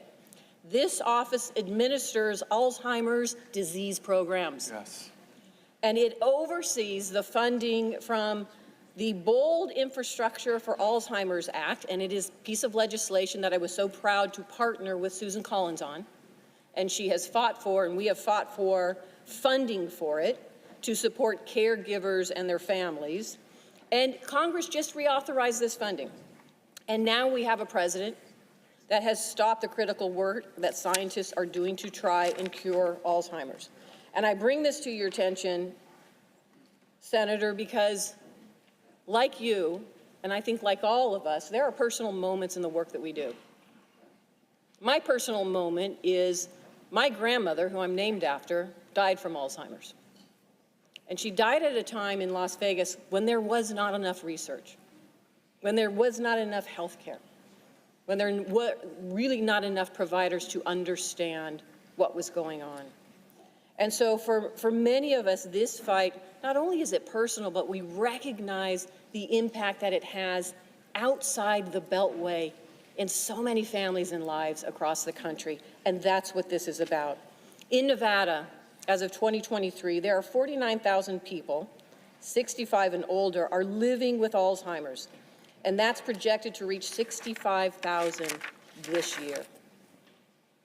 Not only did we hear that HHS laid off the entire healthy aging branch of the CDC, but Donald Trump also recently terminated a $14,000 NIH research grant that had been supporting Alzheimer's research at the University of Nevada, Las Vegas. And he's continued to cut the grant for essential research for so many reasons. We've seen these funding cuts, we've seen mass layoffs, and the impoundment of grants that have already been approved by Congress. This is a violation of the rule of law, and you have been talking about that for the last couple of hours. President Trump is forgetting that this is personal. It is happening to so many families. So my question, Senator Booker, to you is, what do you think families and caregivers of those impacted by Alzheimer's, how they are feeling about what is happening right now? So this bothers me for two reasons, and the first you've already mentioned, is this is the points of bipartisan work that we do. I talked about Chris Murphy and the bipartisan gun bill that lots of people here worked on with Senator Cornyn and others, and how upset my state is that some of that community violence intervention money that I worked so hard to get in that bill is being clawed back by a president. There are people in this room, I know so many of you, and I know on the other side, that have done such great work to work with our colleagues to find common ground and get really important programs passed that bring resources to families. And it's being clawed back by a president, not with consultation, not with a hearing, not with a discussion of even why you would target Alzheimer's research. That is a violation of the separation of powers. And I wish my Republican colleagues would hold more hearings about that. These are programs that they like. I saw that with USAID. I worked with Marco Rubio on some of that programs and those investments that are now been cut and clawed back. So it's a separation of powers issues. It's an offense to the common goals that we share in this community of leaders. But the second reason it bothers me is an article I read hours ago by Fareed Zakaria. And he talked about what's happening to a nation that cuts so dramatically what is one of the best taxpayer investment dollars in biomedical sciences. If you are an investor and I told you there's an investment that every dollar you invest, you would get $5 back for your economy, folks would be invested in that vehicle. Well, that's NIH funding. Every dollar you invest, who would cut a profit center? It's not just a profit center, though. The outcomes, the discoveries, could change the lives of people who are suffering in your nation and around the world. But he's attacking them. I read all these universities from around the country. This shows you how magnanimous I'm trying to be. I even read stories from USC. I'm sorry, rival. That all of these universities are cutting their postdocs, cutting their PhDs, cutting the lending, because they don't know, as Donald Trump threatens, the direct costs they're stopping. And Fareed Zakaria said so painfully to all Americans with Americans' pride, as we are doing that, China, who, when they had that Cultural Revolution, they first went after their universities. Now, modern China, their government is doing the opposite. They're trying to out-America us. They're massively increasing their investments in scientific research because they know if they get ahead of us on quantum computing, all of our subs can be located. God knows what could happen. They could, any kind of cryptology they could break. They know if they get ahead of us on scientific research, the power and advantage it will give them, so they're doubling down. But what are we doing in America? We're tolerating a president that is cutting the funding that will predict who defines the future and what values will define those futures. Will they be democratic values, or will it be the values of the country that's competing with us to beat us, and right now we're giving them a head start? And then the final reason that question bothers me is because my father died of Parkinson's, and he had Parkinson's-related dementia. And I know what that's like. I know the pain families are enduring. I remember the time that my dad and my mom, we were in the movie theater, and my mother just shook my world. She was in Georgia. And so many people here in this room have had the same experience. We're in a movie theater, and my mom leans over to me and said, "You need to take your dad to the bathroom." I never imagined the years of my dad as a 2-year-old and 3-year-old taking me to the bathroom, that one day I'd have to take him. And so in this Atlanta movie theater, in the middle of a movie, which I was like, okay, it's time for me to do this ritual that so many families know. I pick my dad up, who's shuffling with his Parkinson's. I'm not seeing any light in his eyes that he's there. I'm just letting him hold me, and he's shuffling into the bathroom. And then we get to a public bathroom. His hands are shaking. He's standing in front of the urinal. And then I realize I got to unbuckle this man's pants. So many families know this, and my ego, I'm sorry, I was leaning over and I'm saying, wait a minute, I'm in a public bathroom, leaning over, I'm buckling another man's pants. Please, please, God, don't let somebody come in. And as if God heard my call, someone walked in. And I hear the person walk, and I'm like, just please keep walking. Go into a stall, please keep walking. And then suddenly I hear their feet walk past me and stop. And then the man turns around and says, "Oh my God, Cory Booker." And then I look up at my dad, and I see the clarity in his eyes. He is 100% there, and he's grinning and loving my mortified embarrassment. Alzheimer's is devastating so many American families who are watching the loved one of their lives diminish. And we're cutting funding. Donald Trump is cutting funding, democratically, bipartisanly approved. So forget the separation of powers. It's important. It's so important. If that doesn't get you, then maybe think about the competition with China. If that doesn't get you, if those two don't get you, America, then think about the millions of Americans struggling with Alzheimer's, the struggles it does to those families. This is a moral moment, America. This is going to define the character of our country for years and years to come. Has the Senate called a hearing on your bipartisan funding, Senator? No. Have we done our oversight responsibility? Have we checked, as I read from the Federalist Papers, as our founders wanted us to do, is to check the executive, be the check at the executive that balances our governmental powers? No, we're not checking that executive. With Signalgate, I have heard from Republicans that serve in Congress, of the 535 with us, I know other colleagues here have heard, they're mortified. You talked about that. Mortified about that. And again, this is not partisan. The Biden administration made foreign policy mistakes. Obama made foreign policy mistakes. Reagan, when I was growing up, I was hearing about the Iran-Contra scandal. So I'm not going to be one of those people that the pristine, perfect Democrats. We've made mistakes, we've made failings, we've let the public down. We have some reckoning in our own party that we're working on right now. But that doesn't say that you should just be one of these people that says, well, Biden did it. No, you should be a leader of character that says there's something wrong here, and in fact, it could point to real problems in the national security of our country and the laws that we established. One of those laws is very simple. You're supposed to preserve records. How can a signal chain that disappears not be a violation of the law of this land? Is there a hearing on that? Head of the Intel Commission, not a hearing at all. Where are the checks and balances spelled out in the Constitution? We are derelicting our duties here in the Senate. We really are. And the consequences of that is the very national security of our country. How many times do you think this was the first time they created a signal chat? Or is this a pattern of practice? You're a really rational man. I keep looking at you, Mark.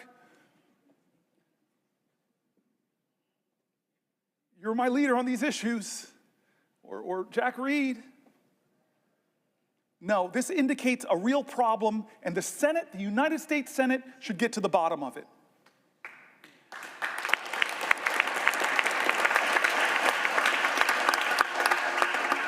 This is a moral moment. I keep saying it's a moral moment. Who are we going to be? What's going to define us?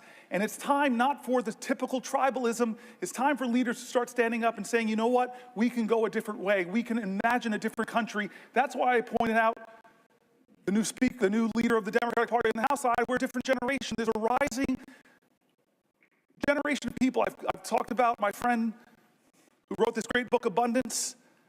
There's a whole bunch of new ideas out there that are about the future, about the possibilities, about the hope, about the greatness of America, not the greatness that is braggadocious, not the greatness that says, I'm better than you, not the greatness that says, only I can fix things. That's not the America we want. We want America that says, we the people. An America that says, e pluribus unum. An America says that our history shows that rugged individualism and self-reliance are important values, but rugged individualism didn't beat the Nazis. It didn't take us to the moon. We did that together, America. We need bigger visions that can unite us beyond our narrow partisan divides to get a real mandate. And you know what a real mandate should be? It should be government efficiency. It really should be. God, I have heard from so many of my colleagues on this side of the aisle that have said, if they formed a commission of former executives in this body, I see you, Maggie Hassan, it was hard, but I had to cut 24% of my budget, 1 out of 4 employees. It was really hard, it caused a lot of pain, but we had to reduce my government. There are a lot of people here that are executives on both sides of the aisle that would have said, pick me, let's form the most exciting team possible. Because Jack Reed knows that the military of the United States of America could do things more efficiently. It's a little bit of waste over there, because they haven't passed an audit. Where's Maria Cantwell? The Commerce Committee, so many ideas about how to create profit centers in the American government. You have talked to me about them. You're brilliant on some of these ideas. I look around here, but I could look to the other side of the aisle. The farmer sitting over there, the guy who's been so good to me, Chuck Grassley. I forced that man to hug me when we passed. I forced him to hug me, sir. I have pictures. Can't deny it. I don't know how you're going to get reelected now, sir. You hug this dude, black dude from New Jersey. You're so sweet to me still. We passed a big bipartisan bill because people like him, like the presiding officer, I've met with you, you still have big ideas. You still have big ideas that aren't partisan. If President Trump, from his inaugural address to his first speech before a joint session of Congress, said enough, there are big ideas in this country, I want the best, I want people to come together, I'm tired of us talking down at each other, it's time for us to come together and imagine ways to create real abundance in America for all Americans. I trust the genius of America, the kindness and the decency, but this president doesn't do that. He violates all of our common senses of decency. And don't say it doesn't happen, folks. Don't say that. I listen to him. I listen to how he talks about people. We have a government now, as I said earlier, that isn't ask not what your country can do for you, but what you can do for your country. We have a country now where a president says, ask not what your country can do for you, ask what you can do for Donald Trump. And you're seeing who gets the special treatment. Some law firms are really threatened right now with being bankrupted by Donald Trump targeting them. Others have decided a different path. I'm not hating on them, but they said we're going to go to Trump and we're going to offer him what he wants. We're going to give him tens of millions of dollars of free pro bono work. I wish they would bring some of that free pro bono work to Newark, New Jersey. A lot of people who need lawyers, folks in my city. What are the standards here of our government? You want a merger? Well, maybe you should put a lot of money in Donald Trump's meme coin. I read the document, there's something word called emoluments. And we sit by and act like, oh, no big deal. He's made millions and millions of dollars from who we don't know. We haven't held one hearing of oversight to know who is giving him millions of dollars to that meme coin. Is it the Turks? Is it the Saudis? Is it the Chinese? Is it the Russian oligarchs? Do we know? Should we know? Yes, America, stop falling into tribal lanes and closing your eyes to things that should not be normalized. Why are we normalizing these things? They're wrong. They're patently, on the face of it, is wrong. If you use signal to discuss a military attack, the time of the attack, the weapons that are going to be used, and you do it on a commercial app and decide to include a reporter, there should be accountability. Am I crazy?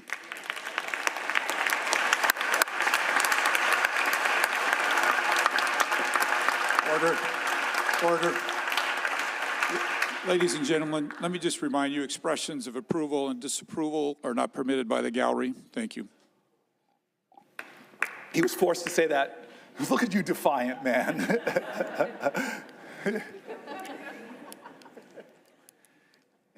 The Senate and the House should be checks and balances on the President of the United States. The Senate and the House should not allow business as usual in this moment when the President is insisting that no one has the power to check and balance him. When a judge does it, when a judge decides on the soundness of his legal observations to have a ruling,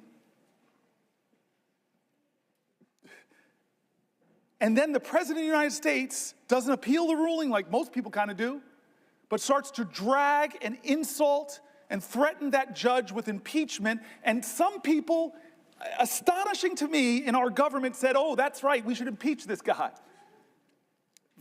That's not a question of left or right, that's a question of right or wrong. We're normalizing this behavior. We're letting him do things that Republicans and Democrats should say together are wrong.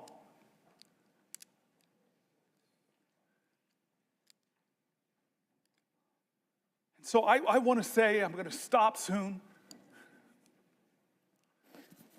Well, for a question? Oh, yes. God bless you. I will yield for a question while retaining the floor. Thank you.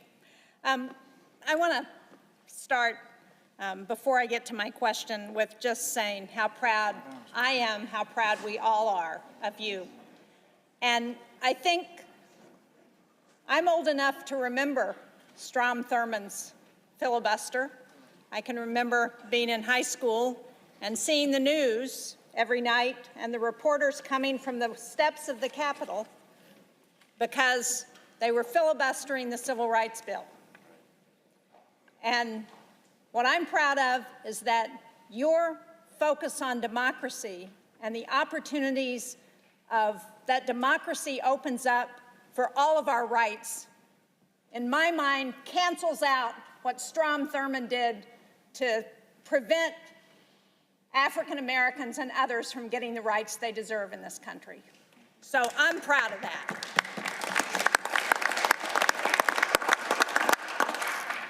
But I really want to, you talked earlier this afternoon about the rule of law and the overreach of this administration. And as part of that, you went through a litany of agencies that Congress had established that this president is trying to take away. And I just wanted to point out that, and you mentioned this earlier, one of those agencies that Congress established is the U.S. Agency for International Development. And earlier today, we had a shadow hearing roundtable, the Democrats on the Foreign Relations Committee. It was on the dangerous consequences of funding cuts to U.S. global health programs. And I know that as ranking member on the subcommittee on Africa and global health policy, you would have really been interested in this. I'm glad you were here on the floor, but I wish you could have heard what we heard from the people who testified. We heard from Atul Gawande, who used to be the administrator of USAID, their global health program. We heard from Dan Schwartz, who is the Vice President of Management Sciences for Health, that's a contractor that works on global health programs. And we heard from Nick Enrich, who's the former Assistant Administrator for Global Health at USAID. And they started out by talking about what global health has accomplished through USAID. PEPFAR has saved more than 26 million lives. It's reversed the spread of HIV/AIDS. They've done malaria prevention and control for over 500 million people. They've eradicated smallpox and eliminated most of polio. They've reduced infant mortality by more than 59% since 1990. They've supported cholera, measles, and Ebola outbreak response. And one of the things Dr. Gawande pointed out is that they took the response to Ebola outbreak from 2 weeks. Many of us remember that during the Obama administration when Ebola was coming to the United States. They took that response from 2 weeks down to 24 to 48 hours to be in there to be responding to the Ebola epidemic. And what has this president done? What has Elon Musk and Doge done? They've gone in to USAID. They've cut the global health workforce from over 800 to about 60. They've taken the system that was designed to make programs more efficient, and they dismantled it. And when the Inspector General Paul Martin reported on food rotting in ports, he was fired. USAID has been the largest civilian ground force to address global goals.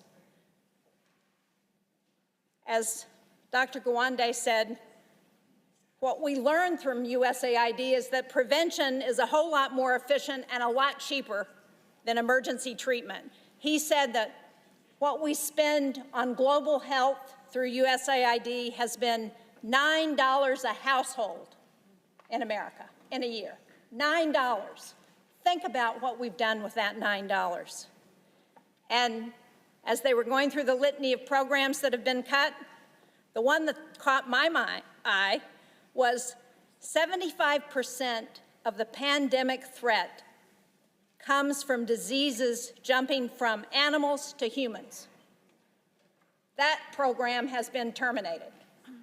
75% of the threat of future pandemics. So, as we think about rule of law and the overreach of this president, would you agree with me that there has been no consultation with Congress about any effort to move USAID into the Department of State, and that because Congress created this agency, Congress has got to be involved in reauthorizing whatever comes next, and that this president and his Doge boys need to understand that before they take any more steps at USAID? Yes, yes, yes. You and I both know that in a bipartisan way, we created some of these programs principally to keep America safe. Many of us remember that dramatic hearing where Trump's Secretary of Defense, James Mattis, sat before the American people when they were discussing the budgets for USAID and the State Department.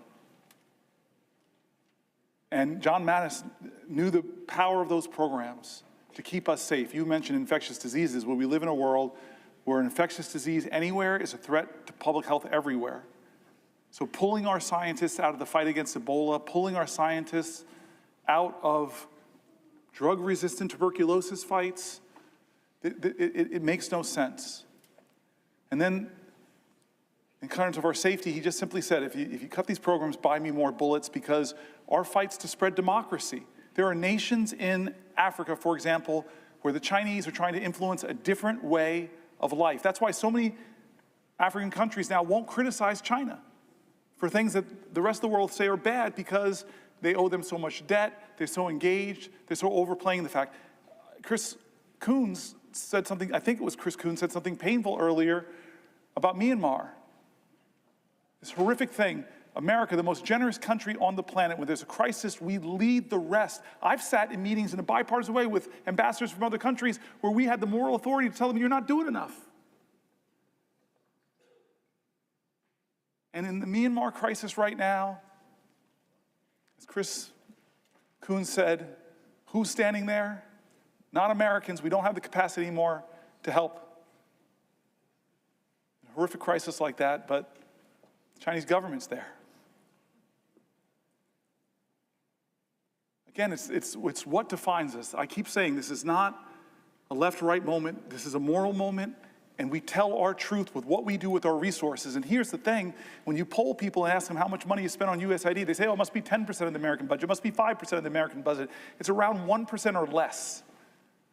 A penny of what tax dollars you send down to Washington goes to help us to make sure that around the globe we're countering the hard power of some countries with the power of our light and our soft power. We have been the envy of the world, where people see and know how special America is because we live the value of every major religion, that we're going to love our neighbors, we're going to be there for you in your times of need. And we all know, with a terrorist group from far away to the most horrific attack, that in a lot of these countries, terrorist groups are trying to counter the democratic governments there. Look in the Sahel region. Look what's happening. When I was in Nigeria, I was shocked to say what they're talking about, instabilities in the north, the threats of terrorism in the north. I'm going to go for 7 more minutes and stop, but I want to use these last 7 minutes to return one more time to the people of my state and actually other states who demanded we do things different, who asked for help. Before I do, I just want to thank Mike Lee today. He's my partner in antitrust, a specialty of my friend Amy Klobuchar. And I don't know if you got my text, but you got it, where I said to you, I'm kind of going to the floor to hold it for as long as I can. And I may not make our first subcommittee together on antitrust, where we have a lot of common ground. So I'm sorry I missed it today. I know you'll fill me in, but I know my friend filled in. Thank you. So I want to close back where we started, about us, about why I'm here.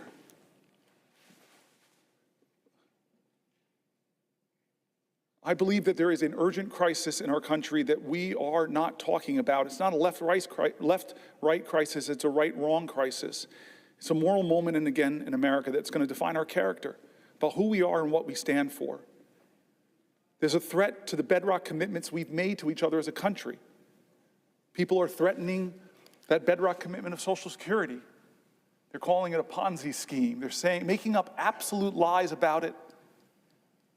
When I read American after American who said that that is their lifeline, They told stories that if they don't get their Social Security payment or they get caught up because nobody's answering their calls, if the rural Social Security office, I read states, red and blue, where they're closing Social Security offices, if I now have to drive not 100 miles, but 150 miles at 93 years old, it doesn't quite make sense. One of my colleagues stood up here and said, that's already a cut in benefits if you can't access the folks. I stood here because there's a threat to these bedrock commitments. The bedrock commitment we've made in healthcare in this country. We won the defense of the Affordable Care Act, but my colleagues know when you start talking about Medicaid, that's not 20 plus million Americans. It's 70, 80, 90 million Americans. It's our elders in nursing homes. It's our children with disabilities. It's our moms giving birth that are still giving birth in the country with about the highest maternal mortality rates in the industrial world. It's a moral moment. Who do we stand for? Like Schumer shocked me when he said they're going to use some kind of budget gimmick to push this through. He shocked me, Chuck. I thought this was going to come down to the parliamentarian, but it doesn't sound like it. Now it's just going to get done. With the math, and I read from Manhattan Institute criticized it on the right. AEI criticized it on the right. They said, what are you doing? What are you doing, America? You're going to rake up trillions and trillions of dollars in debt that our children and our children's children are going to have to pay for, passing the bucks that will grow. Are you doing that to help people get more access to health care, more access to retirement security, more access to the things we believe in, big ideas like universal child care, paid family leave? No, we're doing that in order to renew the tax cuts that I read conservative budget folks, moderate budget folks, all across the spectrum who said it will blow up our deficit. And the benefits of those tax cuts, not all, let's not use hyperbole, but most will go to the richest people in our country who I promise you, I celebrate people who've brought their ingenuity and their expertise and their grit and their tireless work who've built wealth in this country. Should not be us versus them, but I'm telling you that those folks do not need another tax cut. And the corporations who came here, you all remember, said we would like a 25% rate. The people I read said that when we kicked it to 21, not even what they were asking for from 35, it exploded. One of the main reasons it exploded our debt. And we read from conservative groups who just said all these promises that we would grow our way out of our deficit, they didn't materialize. All the promises that were made. Trump, for those who don't remember or weren't here when I read it, was going around telling folks that, oh, my tariffs, this is 2017, my tariffs, the money that I get, that will be what we could pay down the debt. The math that they did was that would account for about 1/750th of the debt at that time. But he used that money to try to compensate the farmers that he was hurting with his tariffs. This is a moral moment, and people are getting hurt, and people are afraid because of the threats to Medicaid cuts. There were people writing in and said $880 billion would devastate me, but even small cuts to services, my whole family, fragile architecture of our finances, if you just pull out the transportation money that my disabled child uses, that will crumble my financial world. And so when you talk about the bigger cuts, we know the math. Many states who expanded Medicare have a trigger that if it goes below 90%, all the Medicare expansion goes off in that state and millions of Americans will be hurt. That's not right, guys. That's not right. And so this is the choices we have before us. Our veterans and the VA.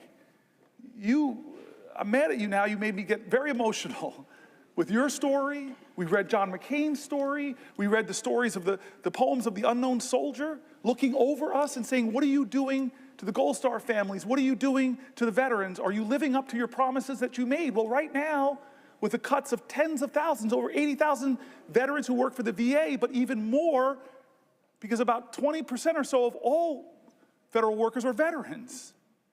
And we read stories from veterans in America who are shaken by what's happening, who are losing their jobs but yet all they want to do is serve.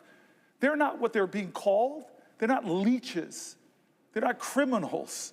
They shouldn't be degraded for wanting to continue to serve their nation.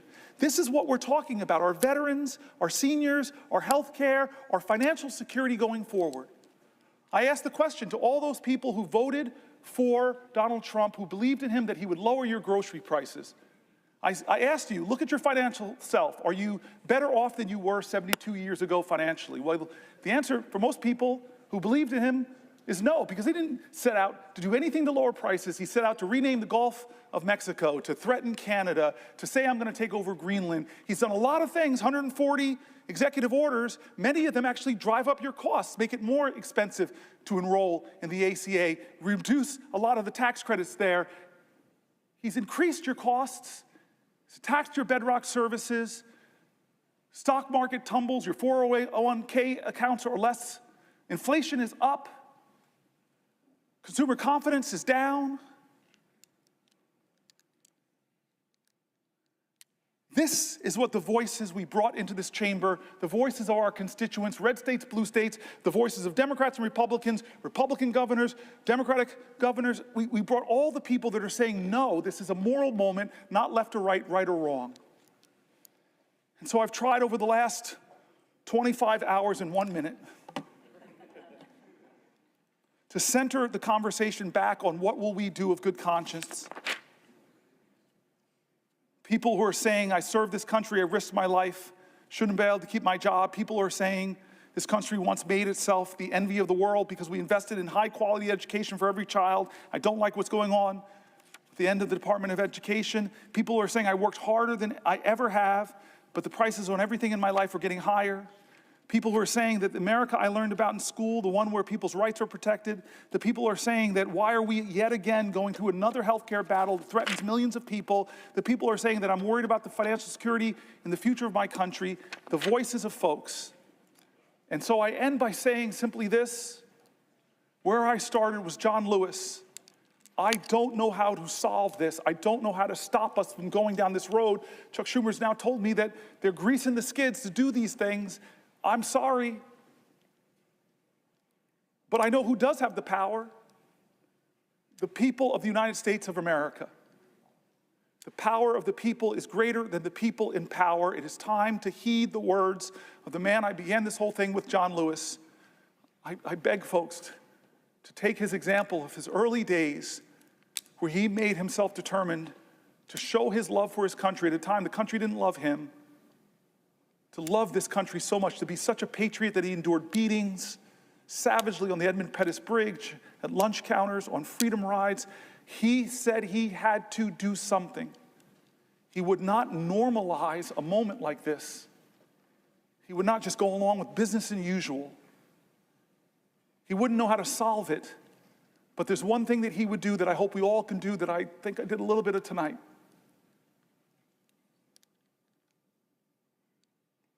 He said for us to go out and cause some good trouble, necessary trouble, to redeem the soul of our nation. I want you to redeem the dream. Let's be bold in America, not demean and degrade Americans, not divide us against each other. Let's be bolder in America with a vision that inspires, with hope that starts with the people of the United States of America. That's how this country started. We, the people. Let's get back to the ideals that others are threatening. Let's get back to our founding documents, that those imperfect geniuses had some very special words at the end of the Declaration of Independence. It was one of the greatest in all of humanity declarations of interdependence. When our founder said we must mutually pledge to each other our lives, our fortunes, and our sacred honor. We need that now from all Americans. This is a moral moment. It's not left or right, it's right or wrong.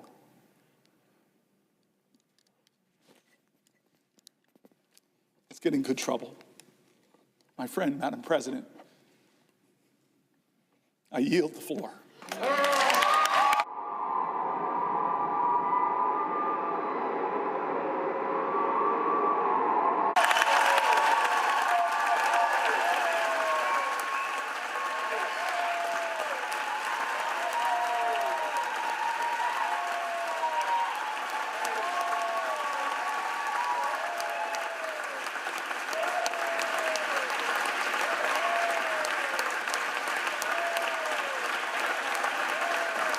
Madam President, Madam President, thank you to the pages, thank you to the parliamentarian staff, thank you to the clerks, thank you to the doorkeepers. There are so many people that make this place special. I kept you up all night, kept you up 24 hours. I just want to say thank you. Thank you, everybody.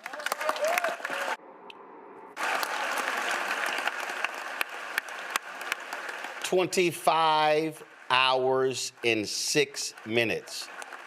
That's how long U.S. Senator Cory Booker of New Jersey held the floor of the United States Senate. Senator from Idaho. Madam President, this next regular order of business, confirmation of Mr. Matthew Whitaker.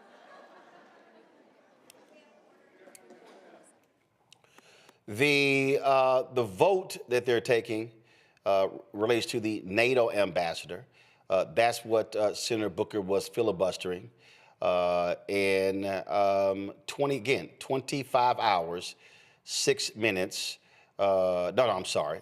25 hours and 46 minutes. He broke the record at 7:20 p.m. Eastern. He stopped talking exactly at 8:06.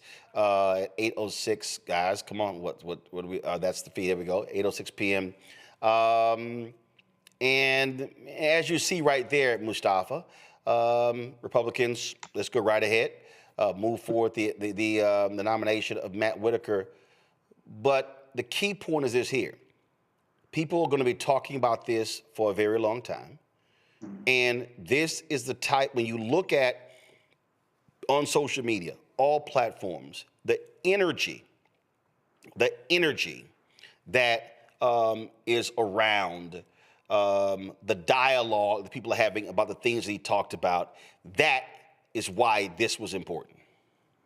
Yeah, without a doubt. I mean, Cory opened the eyes of a nation, right? He closed with John's quote about, redeeming the soul of America, which is really where we're at in this moment. And that's why energy is necessary to do the steps that are going to be critical to being able to not just heal this country, because we know that takes a huge amount of energy and it's going to take time because folks have always wanted to resist that. But in this particular moment, bringing forward all the egregious actions that this administration has currently done, but also helping people to understand that by coming together that we can make the progress that's necessary.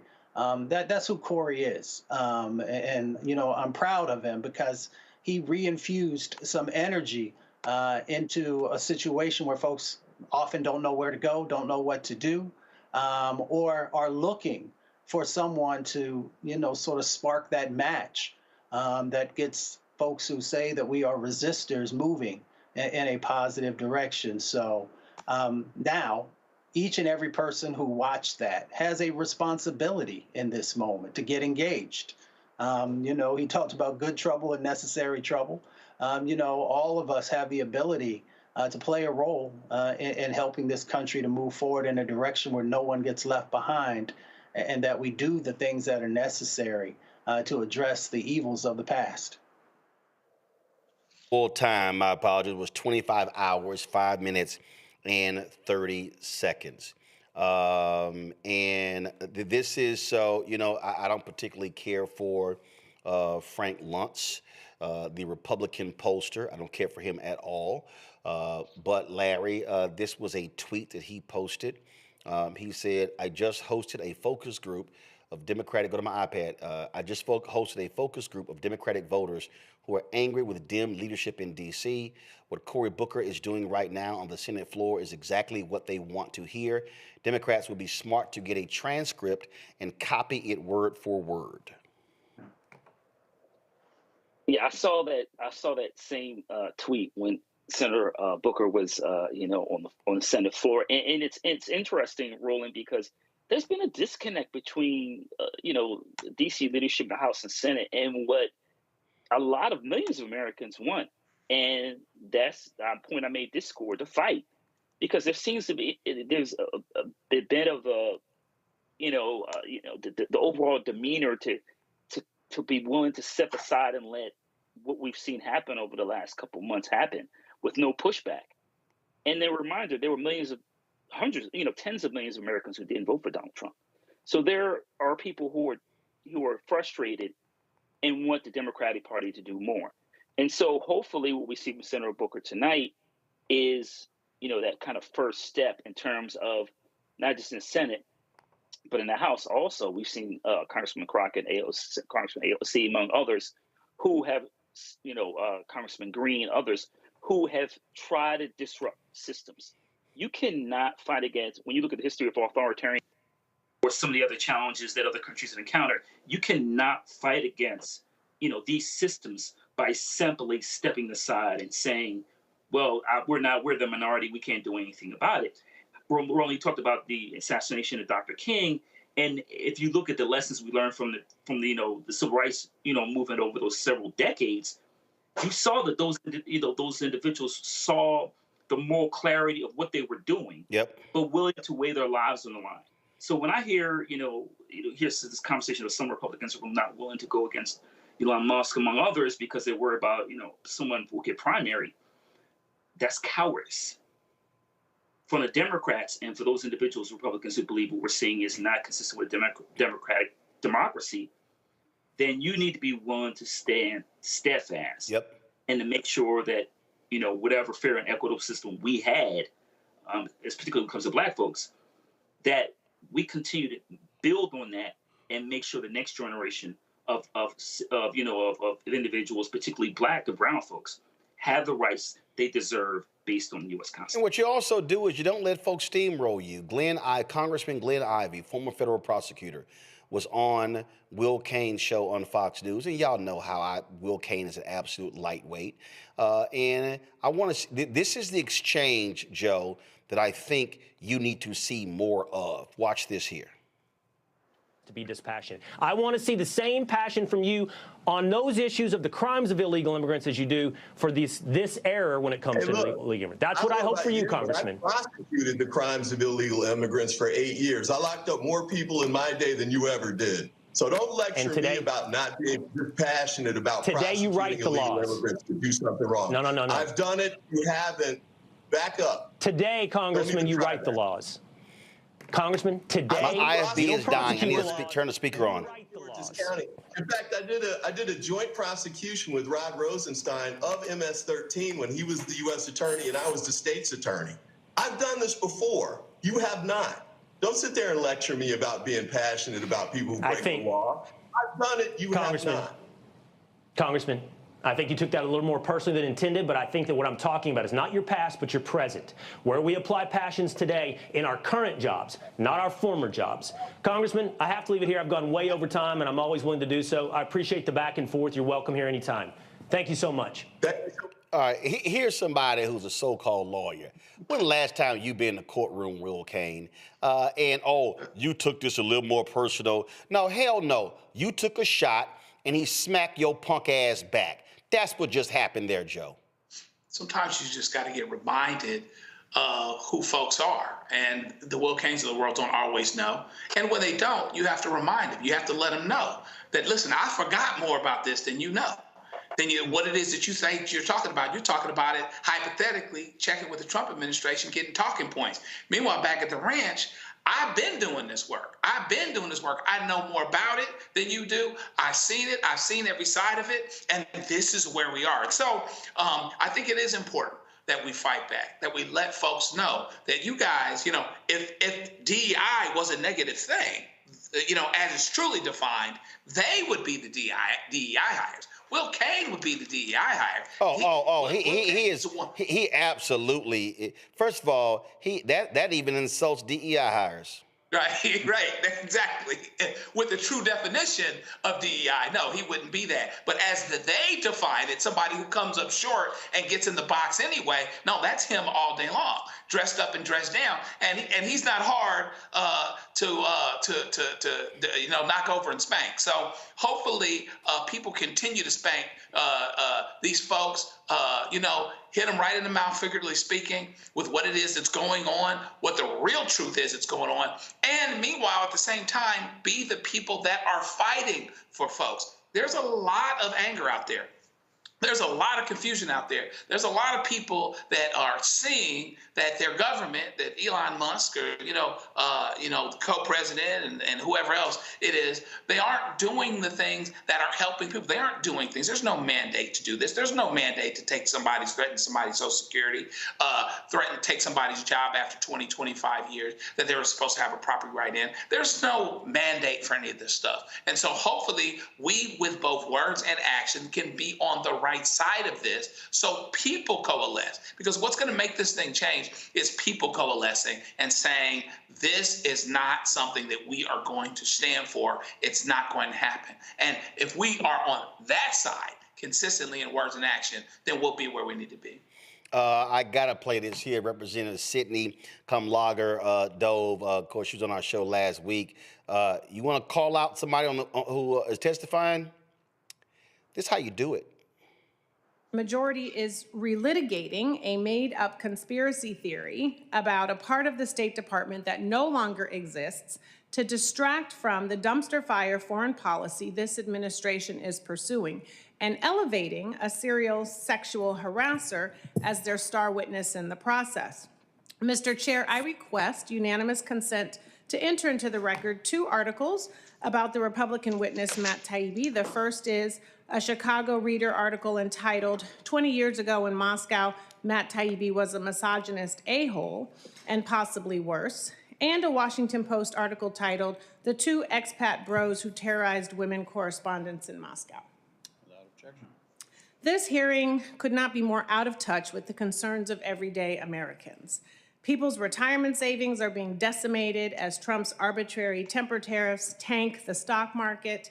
They are staring down the barrel of cuts to their Social Security and Medicare because the Republican majority wants to give a tax break to billionaires like Elon Musk, who have deep financial ties to our adversaries. Meanwhile, Trump is siding with Putin against our national security interests and risking the lives of American soldiers in a Signal group chat. I've been to the State Department, and I do have concerns about censorship of the employees who are terrified to say the wrong thing, to say anything, or have the wrong word in their job title and be terminated by an administration that publicly relishes punishing people for their speech. If you're going to swing, Mustafa. Yeah, that's for real right there. She was swinging for the fence, right? You know, it's interesting. She kind of laid out CVS receipts right there. You know how long a damn CVS receipt is. It just keeps going and going and going. She hit them with facts. And she just made sure she really highlighted the important points to bring forward exactly what's going on. Whether it's witnesses are coming forward or also these sets of actions that are happening throughout this administration by folks who are unqualified to hold the seats that they do.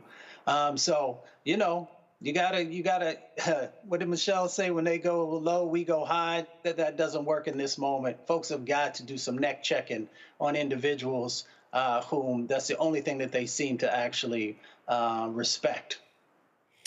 Before we sign off, this follow Tennille, his name is Daniel Chani, and he's with Bolts Mag. They do covering lots of local elections. This is what he said about the Florida 1 race. We've had the candidates on this show. Says GOP will win Florida 1, but Democrats are in for a huge overperformance, largely much bigger swing than Florida 6. Florida 1 is even redder than Florida 6. Trump won by 37%. Right now, GOP is up 5.5% with 75% of the vote in. Margin will still increase some as Election Day continues to come in.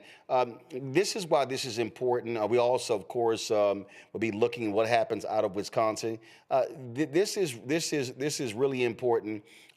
Because this was what he posted about 49 minutes ago. Randy Fine is on track to defend Florida 6, though a dramatically diminished win in counties that are almost done counting. Fine's lead is 15 to 20 percentage points under Trump's margin from November, but Trump won by 30% overall, so this is enough for Fine. He says the GOP's underperformance in Florida is in line with its shocking losses in the Iowa and Pennsylvania legislative special elections in January and March.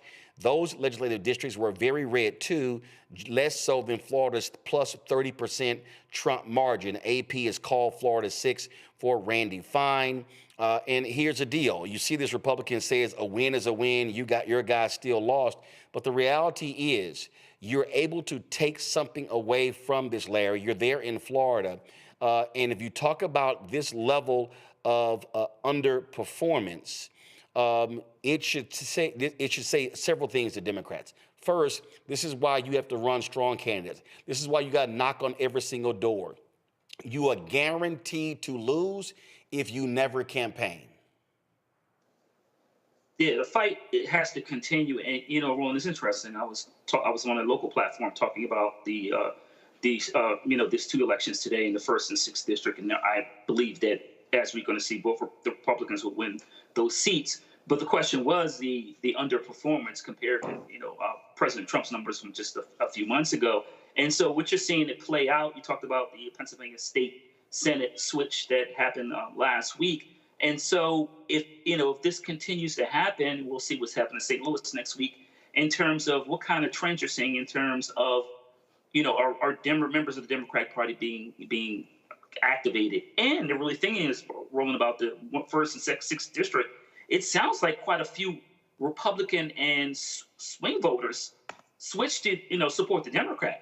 So I think that's really interesting as we look at some of the numbers from the 1st and 6th district, is to see how many Republicans decided, and it sounds like quite a few, decided they weren't going to vote Republican for both special elections. And once again, can we see this trend continue to play out up until 2026? We have the governor's race, obviously congressional seats, et cetera. So can the Democratic Party seize on this opportunity, this momentum in states like Florida, which obviously is the nation's 3rd largest, and nationally, and using the energy from Senator Booker's, spending that much time on the Senate floor, can you use that energy and focus on specific policy issues, Social Security, Medicare, people's health insurance, et cetera? Can you seize the opportunity to galvanize, have a consistent message, and then flip some of these seats?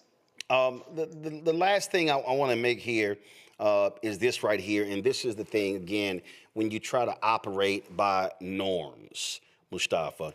Schumer told Booker, this was reported, Schumer breaking news to Booker on Senate floor, the Republicans are planning to sidestep parliamentarian on current policy. They don't care anymore about norms, about rules, and even about going nuclear. Booker says it's further breaking of the Senate. Next time around, there's no going back now. Remember when Democrats controlled it and the parliamentary issued a ruling, Mustafa? They were like, well, the parliamentary has ruled. This is exactly what I'm talking about. The parliamentarians' ruling, you don't have to abide by. Republicans don't give a damn. Democrats are going to have to get a backbone, and if they ever assume control of the House or the Senate and get the White House back, I'm sorry, you must operate like you're a gangster and say power means we won, we control, and we're going to use it. The Republicans don't care. Democrats had better get some backbone and learn how to use power to their own advantage. Yeah, they got to flex. I mean, when you don't, you've got these individuals that when they're in power, they do whatever they want to do, how they want to do it, and they dare you to do anything about it. So Democrats got to decide if they want to actually operate in the 21st century or if they want to continue to operate, back in the 20th and 19th century, around parliamentary procedure and all these other types of things that had, it had its place in that time. But, you got to be able to step up with what is required in the moment that you are operating in, the time that you are living in, and also understanding that there are a lot of folks across the country who want you to actually fight for them and to do everything that you possibly can to protect their lives, to make their lives better, to protect the next sets of generations. And that means that, you've got to push the envelope. And as I said in the beginning, you got to flex on folks. And that's why I say it for the next Democratic presidential candidate, when they ask, well, are you going to release your college transcripts? No. Your health records? No. Your taxes? No. Are you going to put your investments in a blind trust? No. Because clearly the media and America said it's fine for Trump to do it. I wouldn't play by any of those so-called damn rules. This is how you begin to operate. Mustafa, Larry, as well as Joe, I appreciate y'all being on today's show. Thank you so very much. We normally get to lots more topics, but of course we were covering the breaking news of Senator Cory Booker of New Jersey setting the United States Senate record for holding the floor of the Senate in a filibuster, breaking the record of the racist segregationist from South Carolina, Strom Thurmond. He no longer holds that record. It is now Senator Cory Booker, 25 hours. 5 minutes and 30 seconds. Folks, we want to thank all of you for joining us. Also, what we're going to do here on the Black Star Network, we're going to restream all 25 hours, 5 minutes and 30 seconds as well. And so we're going to be doing that. And so great job there. And you have to keep up the fight. You must keep up the fight. Speaking of that, folks, that's what we do here every single day with this show, with the work that we do.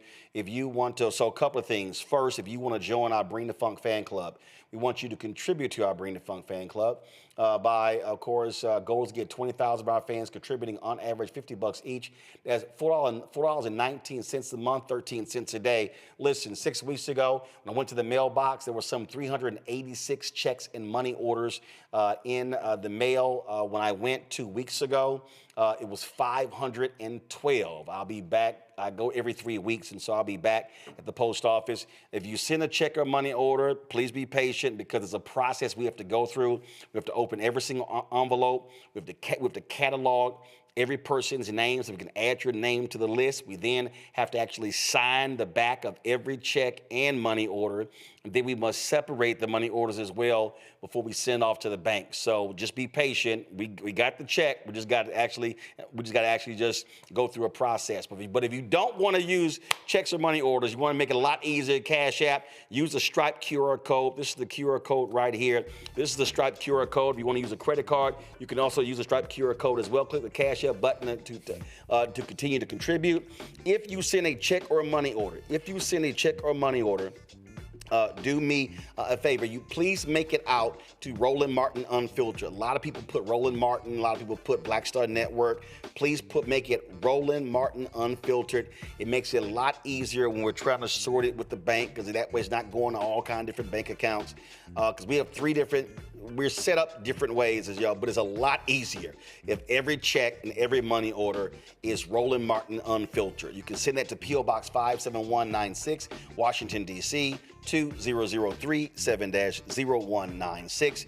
PayPal is R Martin Unfiltered. When you give to PayPal, you see New Vision Media. That's the parent company of all of our different companies. And so don't be alarmed. Venmo is RM Unfiltered. Zelle, Roland at RolandSMartin.com, Roland at RolandMartinUnfiltered.com. Download the Black Star Network app, Apple phone, Android phone, Apple TV, Android TV, Roku, Amazon Fire TV, Xbox One, Samsung Smart TV. Be sure to get my book, White Fear, How the Browning of America is Making White Folks Lose Their Minds, available at bookstores nationwide. Get the audio version I read on Audible. You can also, of course, you can get your Roland Martin Unfiltered Black Star Network swag, T-shirts, mugs, hoodies, wall art, all that stuff. Go to rolandmartin.creator-spring.com or go to the Black Star Network. QR code is there as well. Get your shirt. Don't blame me. I voted for the black woman. If you want to download the app Fanbase, please do so. If you want to invest in their crowdfund, $11 million has been raised. The goal is $17 million. Go to startengine.com/Fanbase. And folks, April 11th, we will be traveling to Raleigh, North Carolina. We want to see folks in Raleigh turn out. And guess what? If you're an HBCU supporter and you didn't go to St. Augustine's, that's fine. The town hall will be focusing on all of the issues happening at St. Augustine's. If you are a student, if you are an alumnus, if you are faculty, staff, we want you to come out. If you're a concerned citizen, please come out to Martin Street Baptist Church in their fellowship hall. Doors open at 5 p.m. We're going to be broadcasting live all 2 hours, focusing on what's happening there. It's a lot going on in the capital city. Listen, there's a lot of land the university has. People want to get their hands on that land, and a lot of people are demanding answers in terms of how money is being spent and how do we save our HBCUs, but how do we also have strong leadership who knows what they're doing? So lots we're going to be talking about when we go to Raleigh on April 11th. Folks, that is it. I appreciate all of you for watching today's show. Thank you so very much. We'll see y'all tomorrow right here on Roland Martin Unfiltered on the Black Star Network. April Fools, but we just cover the fools who sit in the Oval Office. Holla!